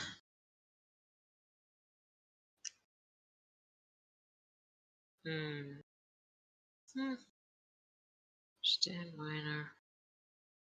God, I have to fucking drink another healing potion. Ugh!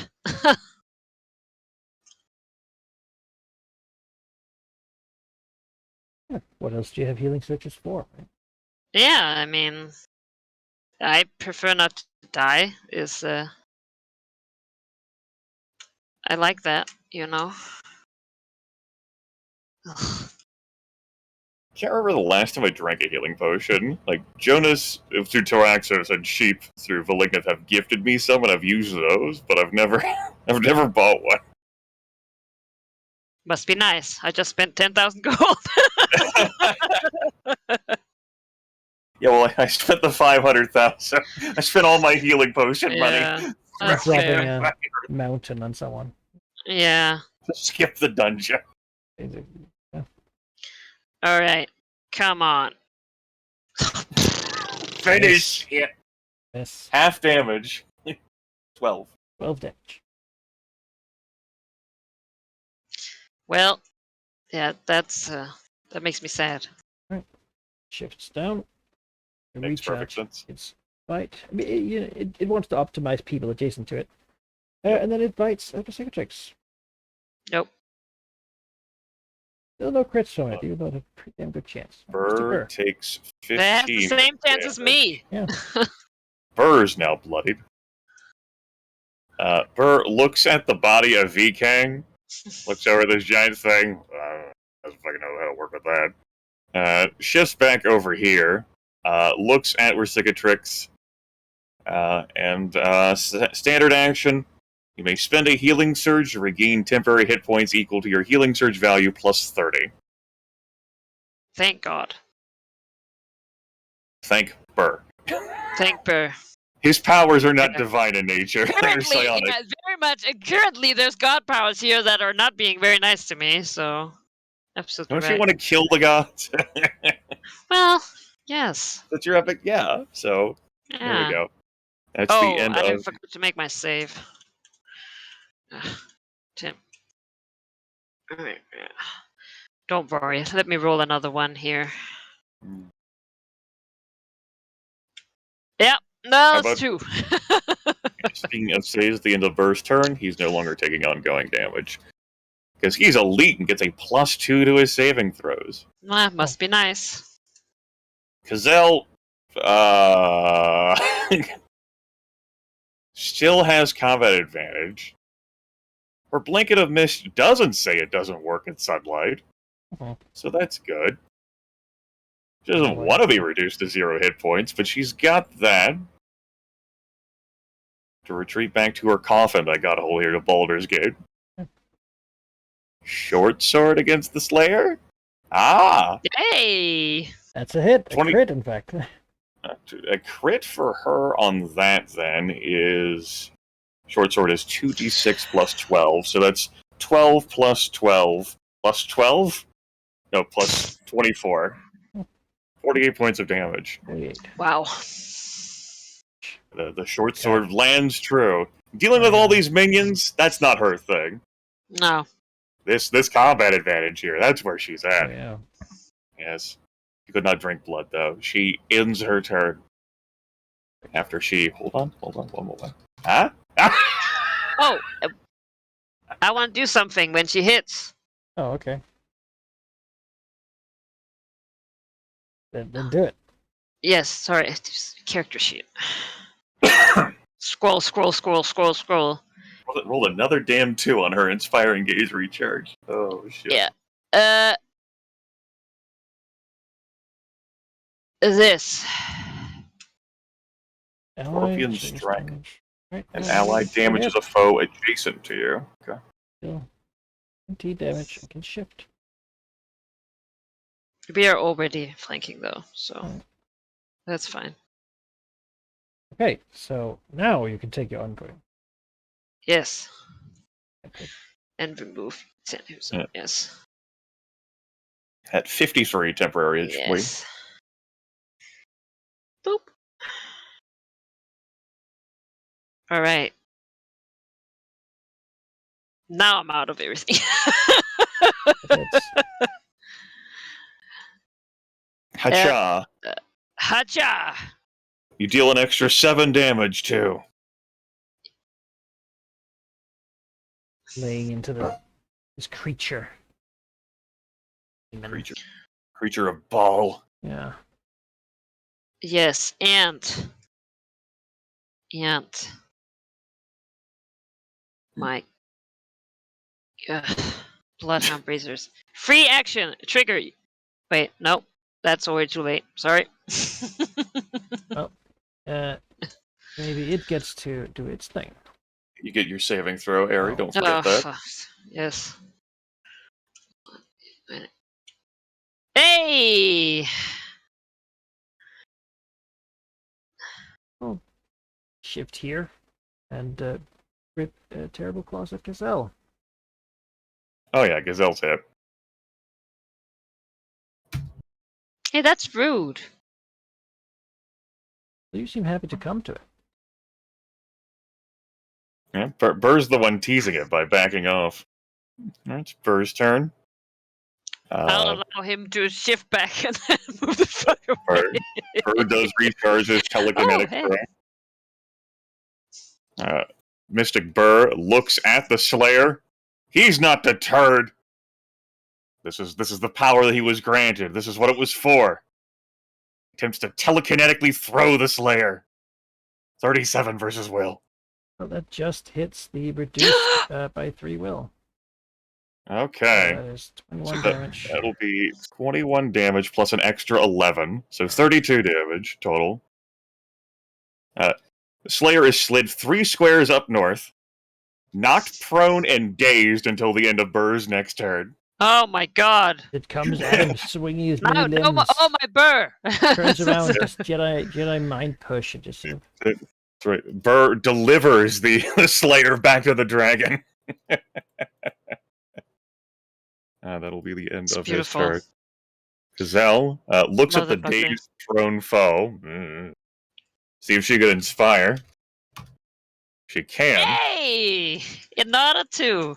Minor Look at action that. will be to inspire Recicatrix. You probably don't want to shift though, but you can deal an extra 2d6 damage at the end of Gazelle's next turn. I said she'll come in here. She'll move off the map. That's right. Her opponent is dazed, so she'll bring down a short sword. And we'll miss with a 37.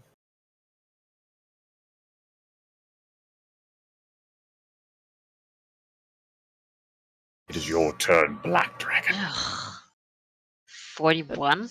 41 will hit. Oh, hey. So that's The 18 plus 46. Yes. Roll 46. Whoops.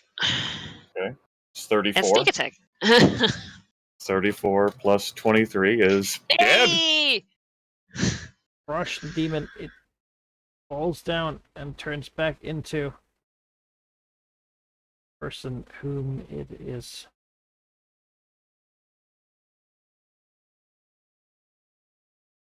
Yes, but a man now wearing a lot less. Oh, All You know, torn. because his gear got shattered off of him at the transformation. yeah. Well, He's laying here, probably unconscious for a little bit. Good. That Well- said, the murderous rampage of the people in the city seems to suddenly turn into screams of horror at what they've been doing, Sounds like not my problem. as people will be gathering and probably trying to figure out what happened. Where's the Duke? You know, Yeah. what in the... Whoop. We're out of here. All right, you'll grab these two, I assume. Yep. Sure will. I have my allies continually bash them into oblivion. See, that is what you normally would have to do, but that's kind of dumb and not very Yeah. dramatic, so we skip that part. I figure if we could get them this far, You had a You know, year making- to figure out how to do this. Yeah. I'm sure there's some sort of ritual or pose or whatnot. Mithril rope. Elven rope. Again. Yeah. it's us. So what happens now? Then I leave To where? to home.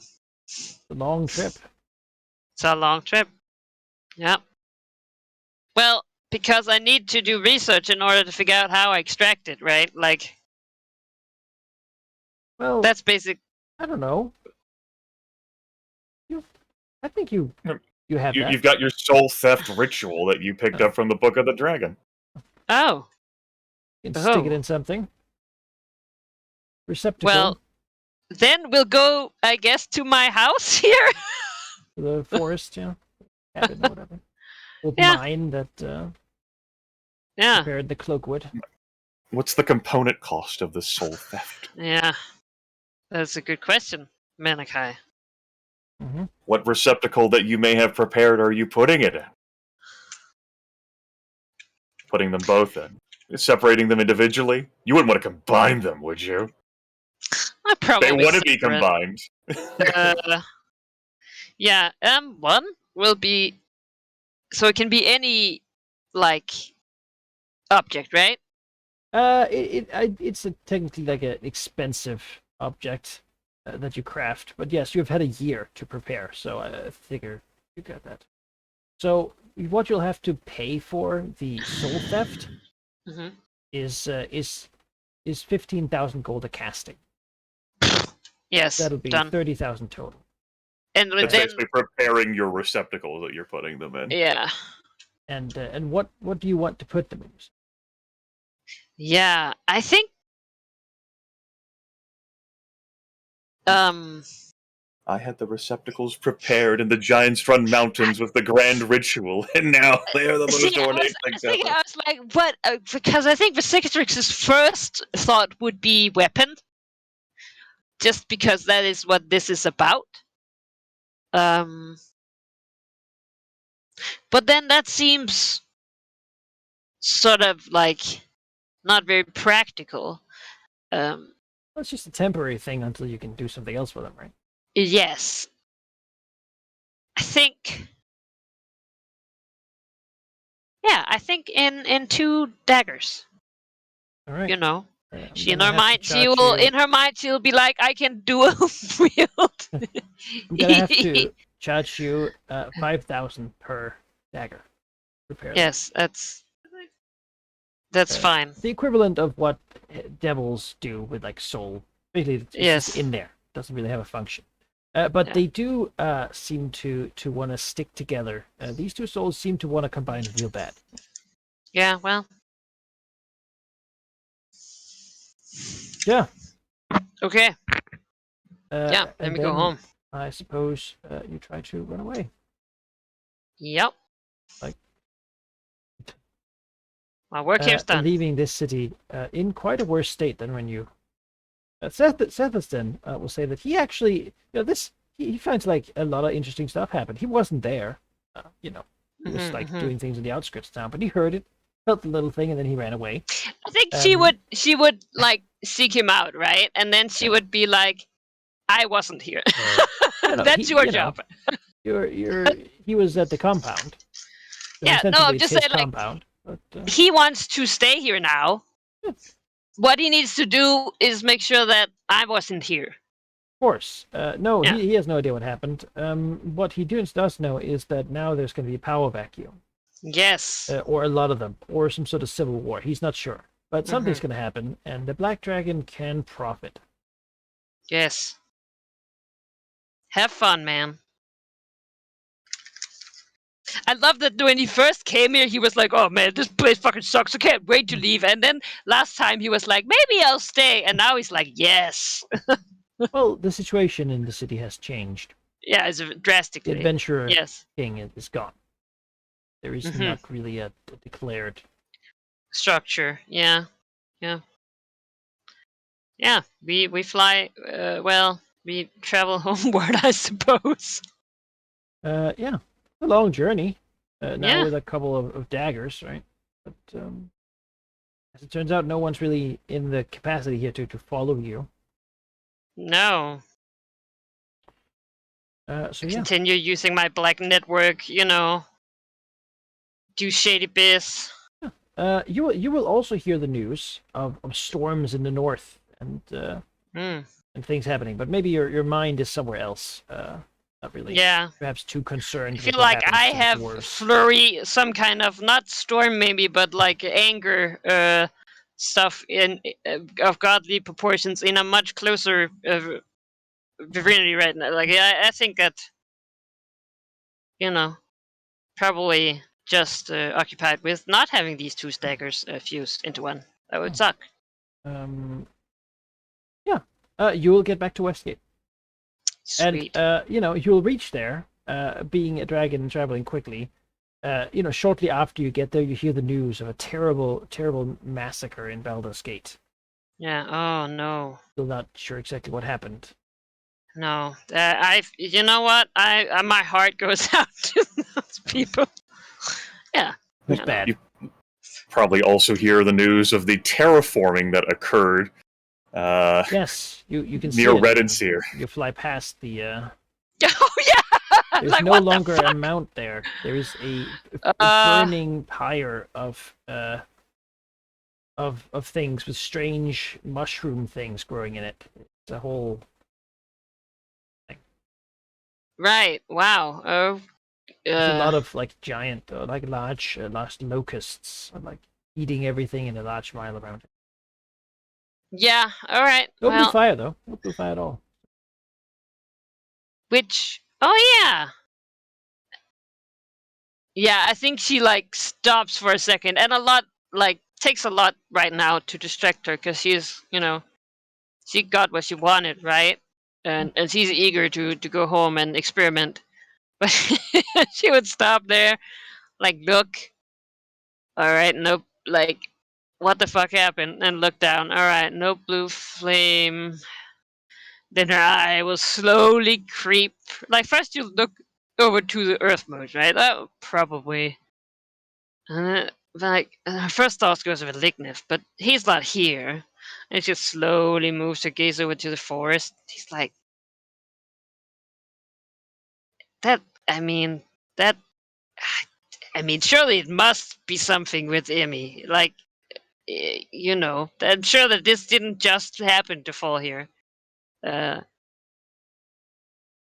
And honestly, normally she would be kind of mad because it seems like this could have hit her place. And that's not cool.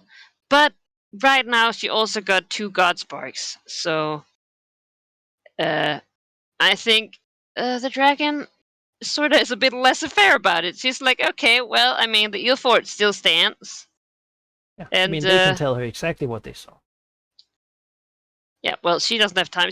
They have written a report, send it to Westgate, and she'll be there once she wants to. Or Duke Gethro will eat it. Either one.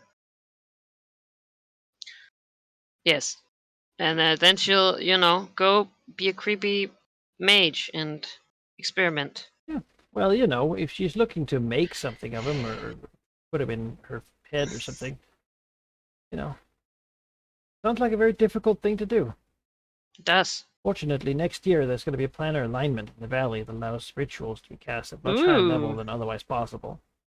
But Hey, you know, imagine. Yeah. What could one be using that for? Yeah, I mean, I think that unless something. Oh, also, there should have been a policing rule for the marked here, because. Oh yeah, but well, you don't want us to carry that 3-3-3 forward. Well, it's a new year. Yeah. He was teasing. Oh, is it sovereignty and might? Mm-hmm. Okay. See, I remembered something. Yeah. Yeah. Do it. 88, 33, 22. Pretty good. I'll take that. Yeah, that's pretty good. Especially considering my fucking atrocious rolls in Yeah, this they have been lately. They have not unimpressive. been great. Also, Well, Umberlee's forces are gathering and moving and speaking with a lot of people. A lot of travelers are moving about. mhm. Apparently, how do you feel about the Church of Bane in general? And they're not opposing hate you. them. They're just sort of around. No. Yeah, they don't get to. No. Twice they have scorned me. Yes, because you'll also get the news that that Belignith apparently has openly sort of declared over there in Chisenta. Get it for the Dragon Bane that he intends to invade Banehold. With his draconic allies to fight and free the avatar of Tiamat. That's the plan was going to happen in Westgate, but he's elected not to do it in Westgate. Seems like that's not really his power base anymore. Instead, he's going to use the remains, apparently, of the old god king of Chisenta, Red Dragon. Whole thing. Great. To reunite a part of Tiamat with another part of Tiamat. You freeing essence that has been imprisoned. For so long. Yeah. Well, and he especially manipulates black dragons, so do 2 thumbs up. Yeah. Just do it. They just look more evil, Well,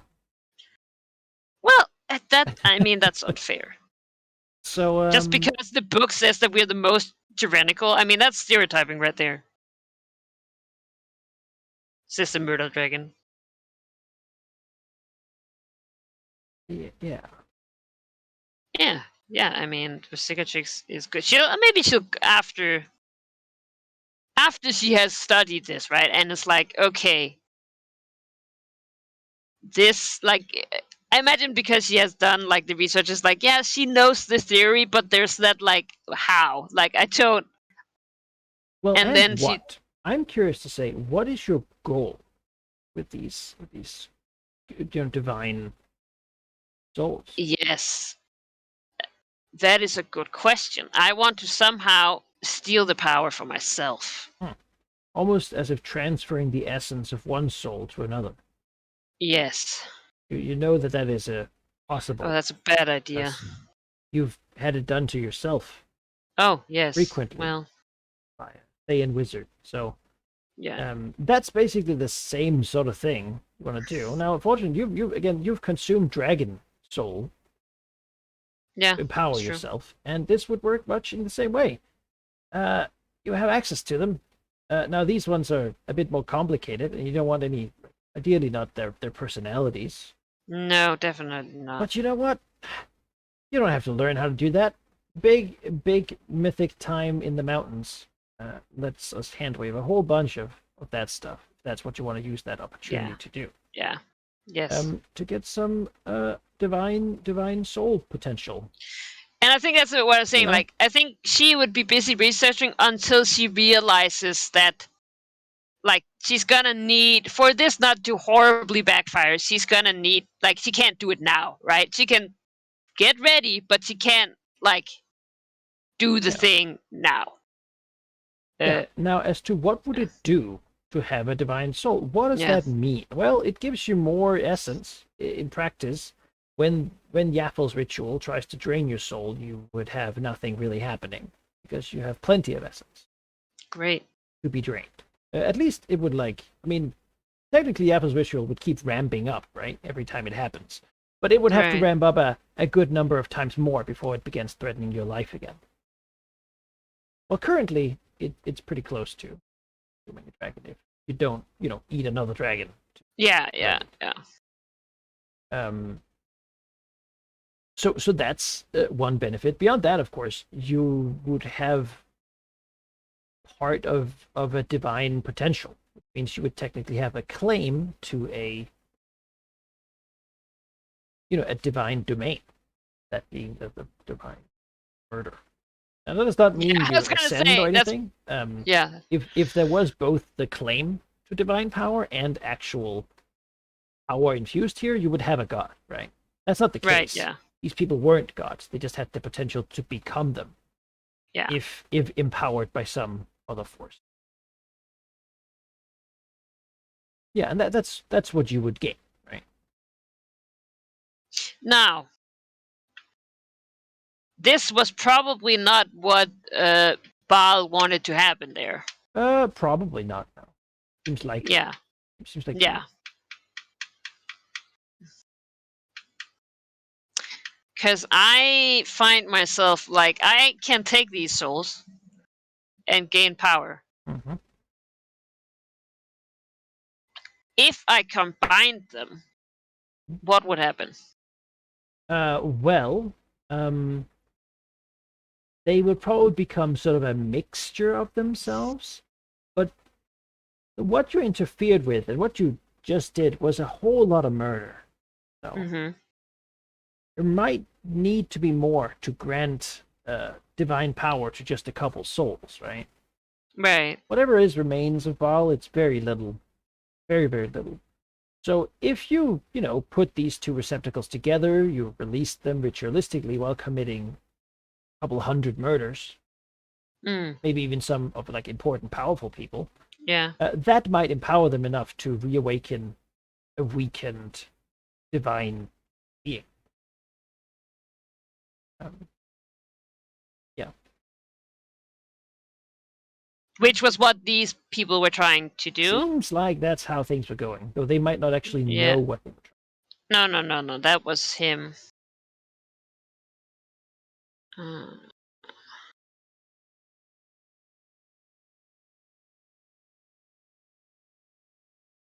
That said, these things are very valuable. You know someone who trades souls who might want to buy them off you. Just looking for that. Yeah, but the problem is if I go to hell, they can just take them from me and keep my soul. I mean, yeah, if you can't stop them from taking them from you, that's Yes. certainly true. Yeah. Yeah, you know? You don't have a guarantee someone else will No. help you. Yeah, what you can be sure of is that these things are somewhat unique and certainly very valuable to people who care about souls and essences, right? And that maybe having them for a while is a good way to attract powerful beings that like to have a bite. Yeah. Because if word gets out that you have them, and, it might, there are people who are interested. Anyone who follows Cyric. Yeah. But, not within next year, certainly. Have a little time to consider. Just let me know ahead of time, because it can have quite rather large I think we might ramifications, have to have a conversation, because I was like, yeah, definitely. We have only one goal left now, the goals, which is to remove Nathalie's influence from Sembia. Yeah. Anyway, let's move the year along. Is there anything else you all would like to accomplish? Certainly, conversations have been had, big fights have been had. Maybe conversations with each other, or sort of with NPCs, or then let's go for it. Let's see. I smooth things out with my minions. I smooth things out with Zalaznar. The Emerald Enclave remains like its directive of twofold, I suppose. The Malorites in control of policing and putting down creatures appropriately, as they should, challenging the viciousness. Keep those plagues off of our lands. General sort of population just encouraged to keep filling out this space over here. And, do-gooders and protectors, mainly the Myliki folk, as evidenced by the -1 to might treasure influence I have, shipped up north with the support to support Cormyr and its struggles. They do good up there. When you have a lot of dice, having more dice is better because then you can keep going for longer. Right. She considers like having like a general sort of like directive like against symbiote with the Enclave, but she just like it's hard for her to be motivated enough to like go all the way over there to symbiote herself. Yeah. That's what it is. It's like it's so far. Just Like how am I gonna convince like just like travel there? It's just Yeah. So as she spends their time around the year, because she's barking orders at the Malorites, because I had her reinforce the policing, making sure that she instills in them that she is the most powerful Malorite around here. To remind them, it's important,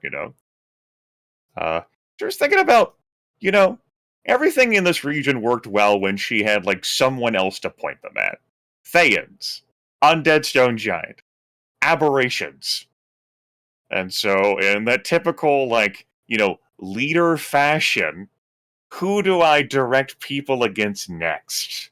Who could I use as some sort of, unifying call and cry to somehow leverage this position before, the nature god schism away from Sylvanas and everything's ripped asunder? I think she spends a lot of time thinking about Termish. Starts to think about whether she can erode and defeat civilization there. There's an awkward feeling of how might that interfere with what Malignant is doing. At the moment, word is that Termish is supporting Jacinta. Yeah. And really pressuring Akinul to continue their alliance, right? To do this Banehold thing. Yep. She thinks about the Thayans, but they haven't returned to the coast that she knows of, so she can't continue that directive. Where is they're hunting rebels in both Jacinta actually and Aklarond, distracting them nicely, but also beginning to sort of shadow war with Netheril, trying to take over regions near them from their sort of influence. Absolutely. So I think perhaps what directive that she ends up falling on here, and this is very much her carefree nature of, just in case I need this. Hearn the Hunter made mention that Malar has already been we support our allies in the Winter Fae and the destruction and terror they cause. And this ties in with something that she's felt in regards to Tilraxos. And she's had experience with these Fey-wide portals before. Maybe she should think that, what if I open one? Because I might need to hurl at the Summer Fey court a glass vial. Need to keep that in my back pocket. And, and that's very much the sense of I don't want to deal with more powerful people coming and we have to kill all of them. I need this off of my plane at some point in existence, but I don't want to waste Helona's gift. That would be an insult to the goddess. I cannot insult the goddess. But I could be see what I did for our allies, Valar? Arl could be delighted. So I think it's going to be spending time with Novacree in that regard, bleeding in through the year to hear me out here. What if we opened a basically we don't have to limit ourselves to this plane of existence, and we could cause murder and mayhem and loot and gain power by beating up other creatures on other planes, like the Summer Fae. She figures Novacree might be into that.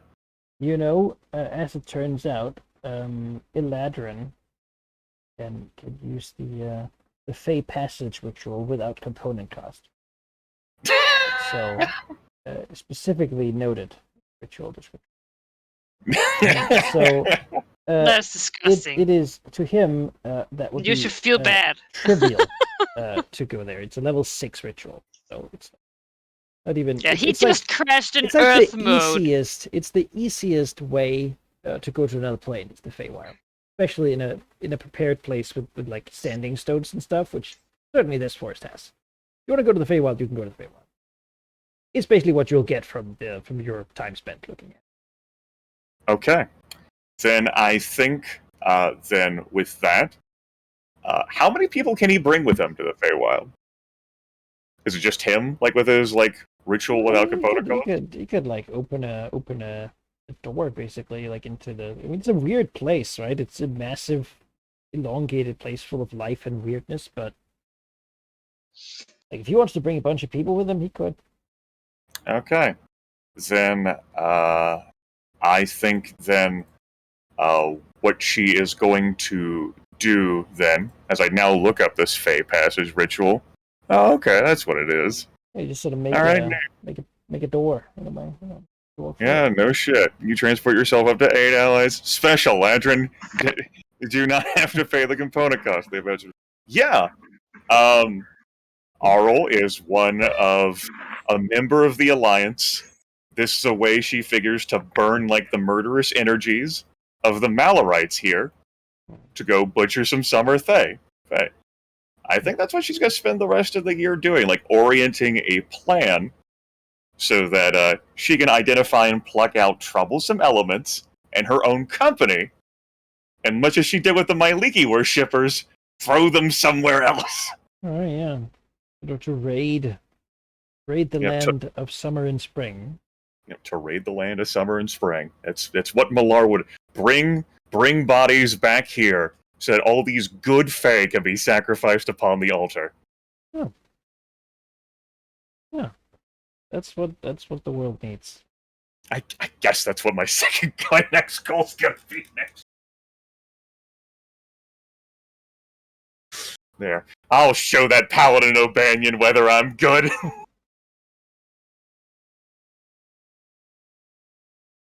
Yes. What a fool. You have praised me. Yeah, my character is good for the rest of the year. She spends the time planning this out, and then identifying like elements within the Emerald Enclave herself that she figures she are best adapted for, flinging at the Summer Fae. That'll occupy her time.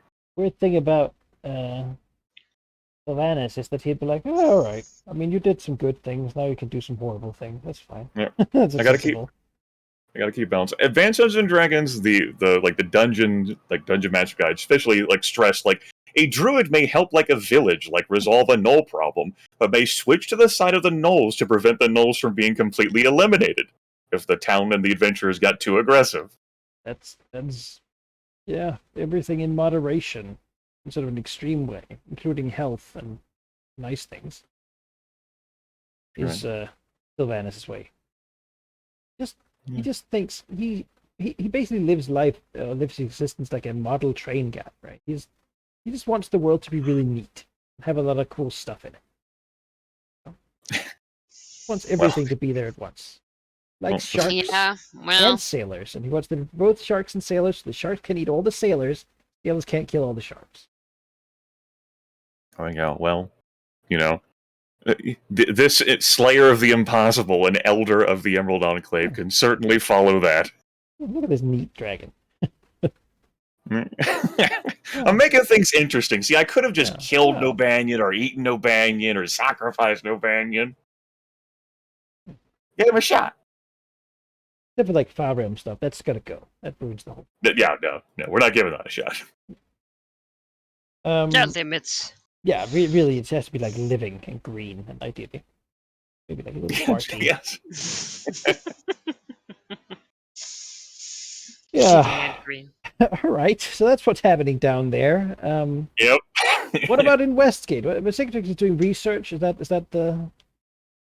Yeah, I think that's probably it. I don't think that she's gonna try and stay as much out of Eminder Highcastle's business as she can. She's not at all interested in his coming conflict. And does she perhaps relocate her like research like to the Eel Fort? And as you know, it's brought to her attention like the idea of like focus on it's coming next year. Maybe she like wants to find like a suitable site or prepare a suitable she site. would probably do that, yeah. What the hell happened here? Yeah, she looks out again. I really should call up Emmy one of these days. Is that a cloud? But then No, she it's looks all at the insects. daggers.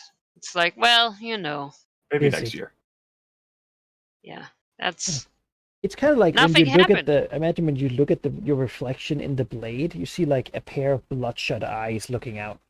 Oh yeah, For yeah. a moment. Well, I am,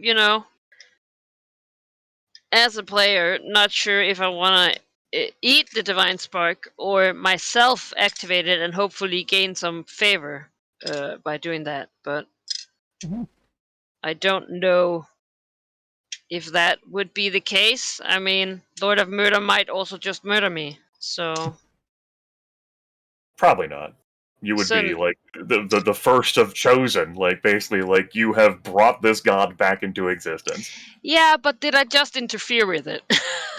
No, you ensure that it happens. Ball's not good, and Yeah, so it's true. if you make this happen, that proves your incredible value. Right. Who knows how Yeah. long it might have taken to occur if it had ever occurred? Cicatrix likes murder, so really, there's a lot of potential for collaboration. You know? Yeah, and that's the thing, right? But, Like, I kind of got lost in this like consume thing, but then I was like, wait a minute, and I had to like go back and So, read so- the Mother Druma's like message, and I was like, I don't think she was thinking that I should eat this guy. yeah, I think something that Maladima just wants to give you an option. Yeah. something that where Cicatrix has proven time and time again is that she doesn't want to be at the forefront because she doesn't want to be a target. She doesn't want to be Yeah. a Black Dread. She didn't want to be Westgate. Like time and time again, she wants to be a lurking shadow, like not even like a power behind the throne so much as like something you don't even anticipate. Yeah. And so like gods have fucking bullseyes on their heads, Especially nowadays. especially right nowadays. But if you bring this quasi deity back into existence and feel it to actually like regain it, domain, the portfolio, you're Yeah. right there. The alternative is Looks that you on the step into map. that role, right? Looks onto the map. A murder party, you say? Baldur's Gate is depopulated, so Yeah. I'll find a different city state. Those were not even important people. Those were fucking random I mean, people. two of them were. Yeah. Oh, great. There were a Well, couple epic tier demigod people, so yeah. no. Yeah. See, I did. I did probably interrupt his resurrection. That said, given how paranoid your Black Dragon is, maybe it would be like, I can only trust myself with this power and not trying to recreate or reconstitute anything else. I'm gonna have to like. There is some benefit to, the ritual will weaken me a lot less. That seems good. Yeah. Yeah. What if I do just get to live, a long time without being burdened? Fuck yeah. Can accomplish a lot in the time I've had. More time. Yeah. More Also, power. like the whole part of the ritual is that like, oh, we need to be like weakened so the Jaffel will easier have like could be beneficial to not be in a weakened shitty state when Yeah. the final battle comes. That seems like a good idea. But then again, your paranoia has bled over into what exactly does it do when we feed Yaffle these things, and how will it change Yaffle? Yeah, well, she sups some of this power. There's some she takes soul stuff, so probably. But that also counts for other dragons who have done other weird things. Spellscar. Talk about aberration. Mhm. Like of all these mixed essences and things that should not be, right? You don't know much about it, though. You haven't really gone to the ritual site and have a look at any of them up there. Well, it's next on the calendar once this is over. There isn't much information about what that whole thing actually involves. I don't know if I should be happy or sad if Yaffle turns out to be an aberration. Like, Emmy will have a lot more skills, but also she's gonna be a fucking goddamn mess. Really, it's gonna be remarkable that she just doesn't turn into like some sort of like gibbering chaos beast after everything. I mean, she might have. Yeah, I mean, I know that she was incredible diviner, but I mean, something surely would surprise it just a little bit.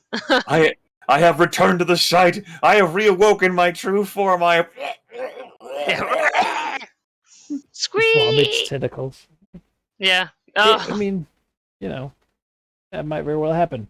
You could imagine all sorts of horrible things, but yeah. Well, I won't know. was it better than losing?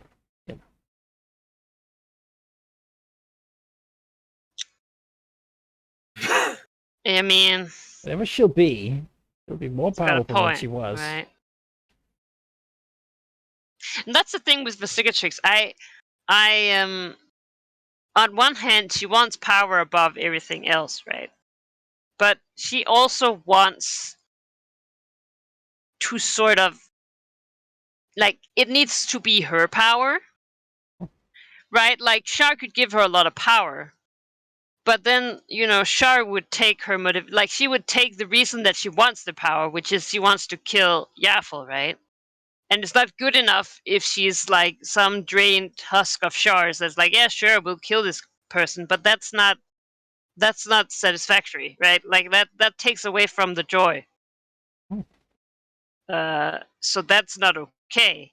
So I'm just wondering what this will do. Because on one hand, it'd be kind of cool to have a murder god out there that's not, as crazy as Sarek, who is nuts. Mm-hmm. On the other hand, trusting another deity, like that's a little different. And I mean, she's not a worshipper. Well, whatever you initially create ain't gonna be much more powerful than you if you Yeah, actually no. created something. Oh yeah. But I have potential.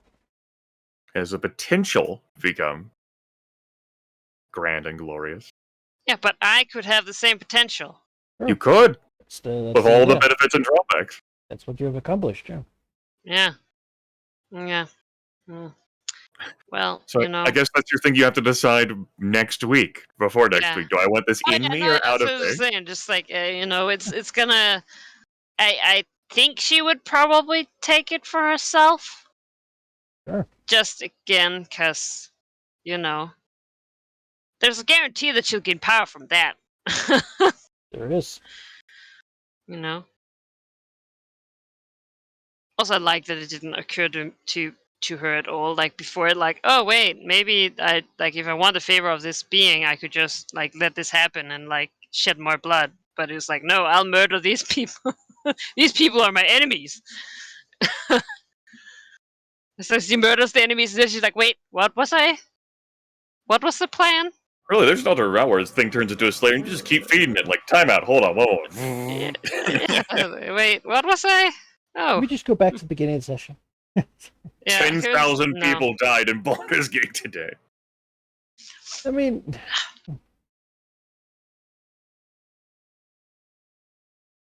pretty important event. Yeah. Yeah. Really changes the feel of that whole place. Yeah, it's pretty sucky now. Now that it's not an epic hero. Now they're gonna have a... Everyone remembers that time when they murdered everyone around them. Yeah, that was a dragon rage for them. Yeah. It's not a nice thing to suddenly remember, sitting in the kitchen or whatever. Of how many friendships and families and relationships may have been ripped apart. And how people deal with that. Because some people might go, no, I didn't do that. That was not me. I don't remember that. Let's deny it. Yeah, I was going to say, all bad things start in denial. Or some people who might have found a liking. It's like, accusatory things of, two parents looking at each other. You weren't strong enough to resist. And you murdered our child. You messed up. Baldur's I held it off. First. Well, have fun. Neverwinter is not much greater off. No. But Waterdeep. That's the place to be. Waterdeep. Why didn't you just live there? City of Wonder. Center of the world. Sort of if you center the map on a small corner of it. But, I was going to say, if they make your map at least, that's going to be... That's a weird way to split it in the middle of the sea of yeah, this is the only logical way. Like, That listen will keep you up. Yeah. Yeah. I bet he will. And you get something to think about. I do. She's always there. We need goals. Yeah, well, I got mine. Got mine that I'm putting in that blank spot. I don't think that's changing. Summer Fae Adventures. It's off the Fae to God. no end. Yeah. Long time since we fought Fae. Yeah, it's of the Ugh. It'll Well, be hard to find some that are important enough. It's now. a good thing we have our new NPC minion system. Yeah, you like them? I love it. Also, I don't means that my dragon doesn't have to go fight Fae. So, I mean, 'cause I'm I not don't saying think. that. Like, I don't really want to fight Fae. Path of least resistance here. Just I want a portal. Yeah. Want to send some folks in there to fight Fae. If they come out like Summer Fae, then I might fight them. But I need a backup plan to take Yeah. Talona's I gift. understand. You need That's to what the- direct. Yeah. That's what the dragon's thinking. Like, Yeah. Talona's gift cannot go to waste. I will not upset this goddess. Yeah, Look but at you what she also did. don't want all these plague people coming to your fucking forest. And look at that, guys. We've completed another hard goal and killed like 2.5 powerful entities. Which Yeah. means we have passed over the goal for level 26. Hey yo! By 50,000 Power leveling! It has been. My god, have we been... No, But again, I some feel of these like things it's have been hanging around for a while. Like, yeah. Okay, now there's a little break in global affairs. Let's go finish them off. Level 26. Yeah. Gain 1 epic destiny utility power and gain a feat. I mean, What's the given the epic feats, I know that those are gonna be cool. what's the utility power that you get for level 26, Harry? Yeah, let me. Let me go ahead and pull mine up. Yeah, we've been leveling quick. Mine's a bit wordy. It's called Topaz Corona. It's a close burst 5, lasts until the end of the encounter. It moves with me. My allies get a +2 power bonus to all defenses, and regeneration equal to 10 plus my highest ability modifier. Oh my god. So that would be regeneration 19. So end of encounter. Yep. In addition, whenever myself or an ally within the zone makes an attack against an aberrant creature, the attack deals 10 extra psychic damage. If it's 18 to 20, the target is also stunned until the end of your next turn. So it's a power that's useful in any fight, even if I fall unconscious. But against aberrations, it becomes even meaner. Oh yeah. Stunned. Wow. with 10 extra damage for attacks that you make a lot of. Yeah. It's a very good power, I would say. I would not want to be an Yes. aberration about that. No. It'd be very Definitely unpleasant. not. Plus 2 I to all know. defenses. Massive regeneration. And bullying aberrations. Yeah. Oh, yeah. I make 4 attacks, and each can deal 10 extra. You don't say. And that increased the chance to roll an 18 to 20 pretty high for stunning them permanently. Yeah, it's not a stun saves ends. It's Yeah. into next turn. Yeah, I'm not dissatisfied by that power. Nice. Yeah, mine is called Decidal Eye. It is a daily martial. Minor action, close burst 10. One creature in burst. It is not a to hit. It just works. Effect. Your attacks ignore any resistance or immunity possessed by the target, and the target gains vulnerability 5 to your attacks. This effect lasts until you are reduced to 0 hit points or until you use the power on a new target. Special. Okay. Increase the vulnerability by 5 if the target is higher level than you or if the target is a solo monster. Increase the vulnerability by 10 if the target is both. Solo monsters, you say? You see a lot of those. So you could do 15 extra damage in every attack and ignore all resistances and immunities. Yes. Is that damage Yes. immunities or just flat out immunities? Just immunity. Alright, so you could knock I mean, it something makes that sense. could not be knocked unconscious. Like, Yeah. hey, here you are out here trying to murder gods and shit, so... Yeah, Just imagine if you had that for Severius. It's like acid him. Yeah. I'd be freaked out. I don't have a lot of acid because as soon like I had my acid dagger, right? It was very good. I looted it from the first dragon. Then I realized after that Severus was introduced. They started sending me fucking bringers of other black dragons, and I was like, I'm gonna have to fucking first I got myself like a sheath that made me be able to switch damage type once, and then I was like, nah, I need this I can't use an acid dagger when like there's so many epic black dragons coming for me. You know?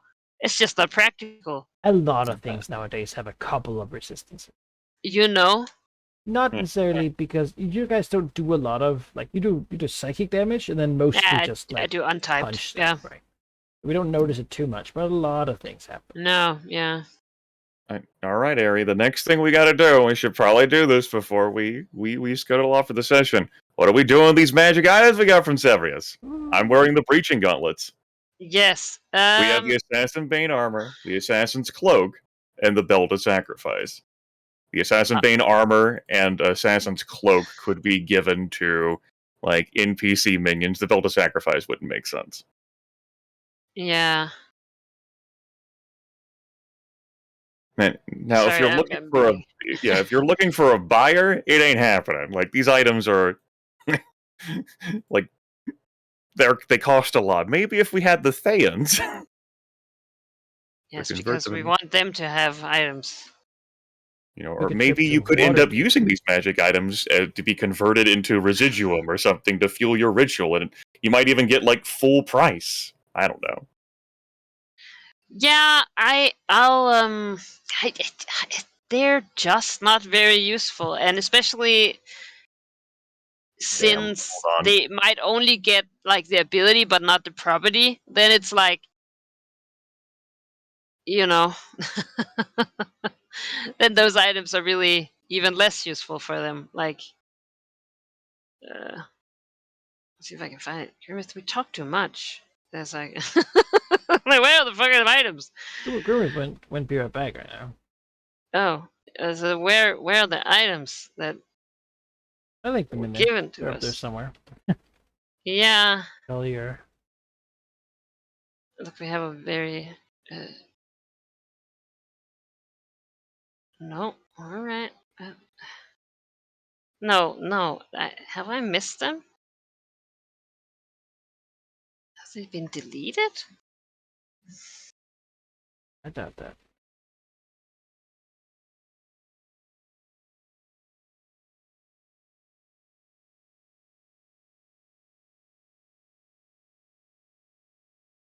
Oh, here they are.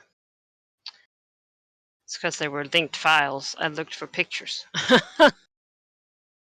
I'm awake, I swear. And I don't see. Oh, I suppose those files are not in the Dropbox anymore. Or Discord app? Oh no, I'm downloading them. All right. Oh, It'd I'm just be sorry. an I'm tired. HTML Yeah. picture thing. Yeah. Yeah. I would see if I gave Cassell the armor, would she get the property from the armor? Like property you cannot be surprised. Yeah. Probably. Look at it. Because I Think about it. Look at it. Think about it. Then tell me who Yeah. gets what, basically. Sorry could about make that. sense. Right. I asked you a question, then got a call from a pharmacy. All right. Yeah, well, you know. He's been looking at him. All right. So it goes. Yeah, like they're not like they're most fitting like the Assassin Bane armor and Assassin's cloak for Gazelle. Yeah. Like your Mystic Burr is gonna be Nova Kree is he wears flashy and showy shit. Zircon definitely doesn't fit. My Bulette doesn't wear stuff. Your Beholder doesn't wear that stuff. So it's gonna be using that. It's that. And the Belt of Sacrifice? I don't know. Just gonna say, just the name doesn't sound incredibly inspiring. Residuum fuel for a ritual. It fucking beats me. Yeah. Build a sacrifice here. Let's see. It was made to be sacrificed, right, Link? He lose 2 healing, so just get the fuck out of here. Yeah. And our allies don't have healing surges, so Yeah, they don't get any benefit. I don't need that. That's useless. Yeah.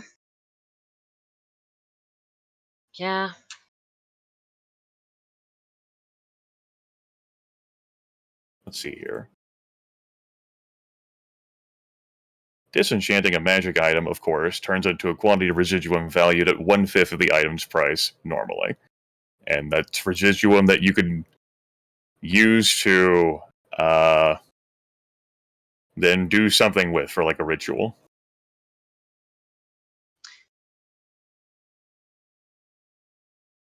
I mean, if you have no way, if you have nothing to spend an item on, don't have any minions that need it. Yeah, I can see Cassell getting the armor. Also because I haven't really found like a perfect item for her yet. So at least, for now she can get a cool armor on. Both the armor and the cloak are suitable for her. Yeah. Just basically, an assassin. Really. Items rated higher than her level. Enjoy. That's to show the guild master's prowess here. Hey, she's done great. Now I need to give Mr. Did she do? Did she do great? Look, we don't talk about 7. Did we talk about 2? Oh God. That's even worse. That was lovely. That was disgusting. Like how many? It's still that's when you're like, oh, random chat, blah blah blah, and you're like, I know that it's weird, but god damn it. Here's what I was thinking. Man, just a flash of steel against up to 3 targets? This is a minion murder machine! Yeah, 10 rounds later. Oh, no, it's not a minion murder machine. So, yeah. Yeah, Cassell and Burr both have a leadership side effect. They do. Thing. They both have those elves on like their cards there at the top right. Petra does it. Well, not a leader. He is great though. I mean, he is a leader of the city. I don't have any leaders. We're out here for blood. Yeah, we don't have a lot of healing types in this. Well, no, we just discussed how you had 2 minions who had the leader type, because both. Oh yeah, you don't have any minions. It's just like we. I don't have any minions that have like an L. Like. Well, That means they're not losers. Wow. Wow. Sounds like someone's jealous that I get, I would play Burr again. 68 temp hit points for a healing surge. Yes, please. Anytime. I'm sorry, I can't hear you over the sound of. It's not a problem for my. Yeah. Burr's temporal manipulation is daily. It's a bit weird. Yeah. But just being able to swap 2 people's initiative orders, just ta-da. You knock someone out, you swap them to right behind you. Yeah, that's some anime bullshit, Around or something. No. Yeah. But since it's on our side, it's fine. What do you mean you wouldn't like fighting 5 of them that just keeps swapping your initiative? You're never gonna turn. No, I would not like that. That sounds like a pain. Hot potato with my turn. Yeah. Son of a bitch. Come on. It's okay, it's a daily, it's fine. Creature has more than 1 place in the initiative order. That hasn't happened for a while, mercifully. It is a trait they have to have. I don't like that. Not overly common. Just, Yasuo's gonna have that. Fight some mythic enemies. Yeah, the Behir had that. He had it. He's like super fast. One of the giants we fought have that? Yeah, maybe. Folklore, maybe? I don't remember. It's been 3 years since this campaign began. Even the memory of Grimmeth has its memory of Grimmeth has been challenged a lot over the past 3 years. Yes. There's the old problem. He was a leader type too. It was. Those damn Thunderbird menace. I was ready to take 0 damage instead of whatever ungodly number I took from being pounded into the ground. Like, oh, I'm a cool dragon. Like, dump. All right, so next session, next year, we've got a ritual to integrate some divine sparks into one dragon.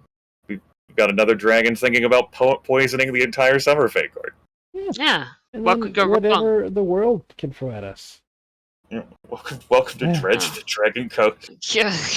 Things will happen that are terrible. Well, I for a lot of imagine we're people. not the only ones who's looking at this planar thingy. Planar Well, thing? like the planar alignment or whatever. Well, not a whole lot of people know about it. Oh, thank At God. the moment, you've killed a lot of people. Yeah. But normally Most everyone who would know about it and could act upon it, dead. Well, the problem is you have to figure out when it happens by being in the valley. Yep. Oh, well, Which- we're trying to. I mean, the only reason you know is because Malignant did all the work to find out. Yeah. I mean, Which in between your murder trees, the dragon fane, the dwarves who say you're unwelcome here, it's time for you to leave. that's pretty hard. There isn't. I mean, the Dragonfane's pretty much just locked down the area. That's sort of what they see their goal as right now. And being, of course, a place where dragons can meet and talk without having to fear. Yeah. Well, and have a lot of books, too. Yeah. Well, thanks for playing.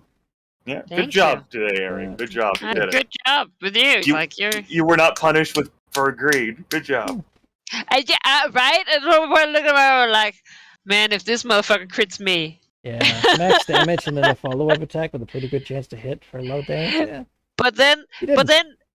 I had the same thought. Like, I'm like, if I crit him, right? He's bloodied. Like, if I crit him, surely, right? Yeah, So it's it never got to show off what it would do. Like, no. Okay. I didn't get to crit him either. And I attacked him basically twice every turn because of the riposte. But, yeah, well, you know. all right. Yeah, Dice well, take it didn't in the need it, game. so... Good April Fool's session, everyone. I enjoyed Aries' yeah. surprise. What do you mean it's a festival in broad daylight with all these? That twisted surprise of, oh, I forgot I said I would do a different greeting. You know. April Fools. That was real. Maybe next week on the 8th. That's another chance of redemption. Yeah, that's gonna happen. And yeah, with that, viewers, vodders, as it were. Yeah, I hope you enjoyed watching. I tried to keep the camera on the action for the most part. I think I've been decent at it. But if nothing else, I figure most of you just listen anyway. So, yeah, have a nice day. We'll be on YouTube. Well, pretty much immediately, really, tomorrow, at least. And with that, Farewell. farewell. Farewell.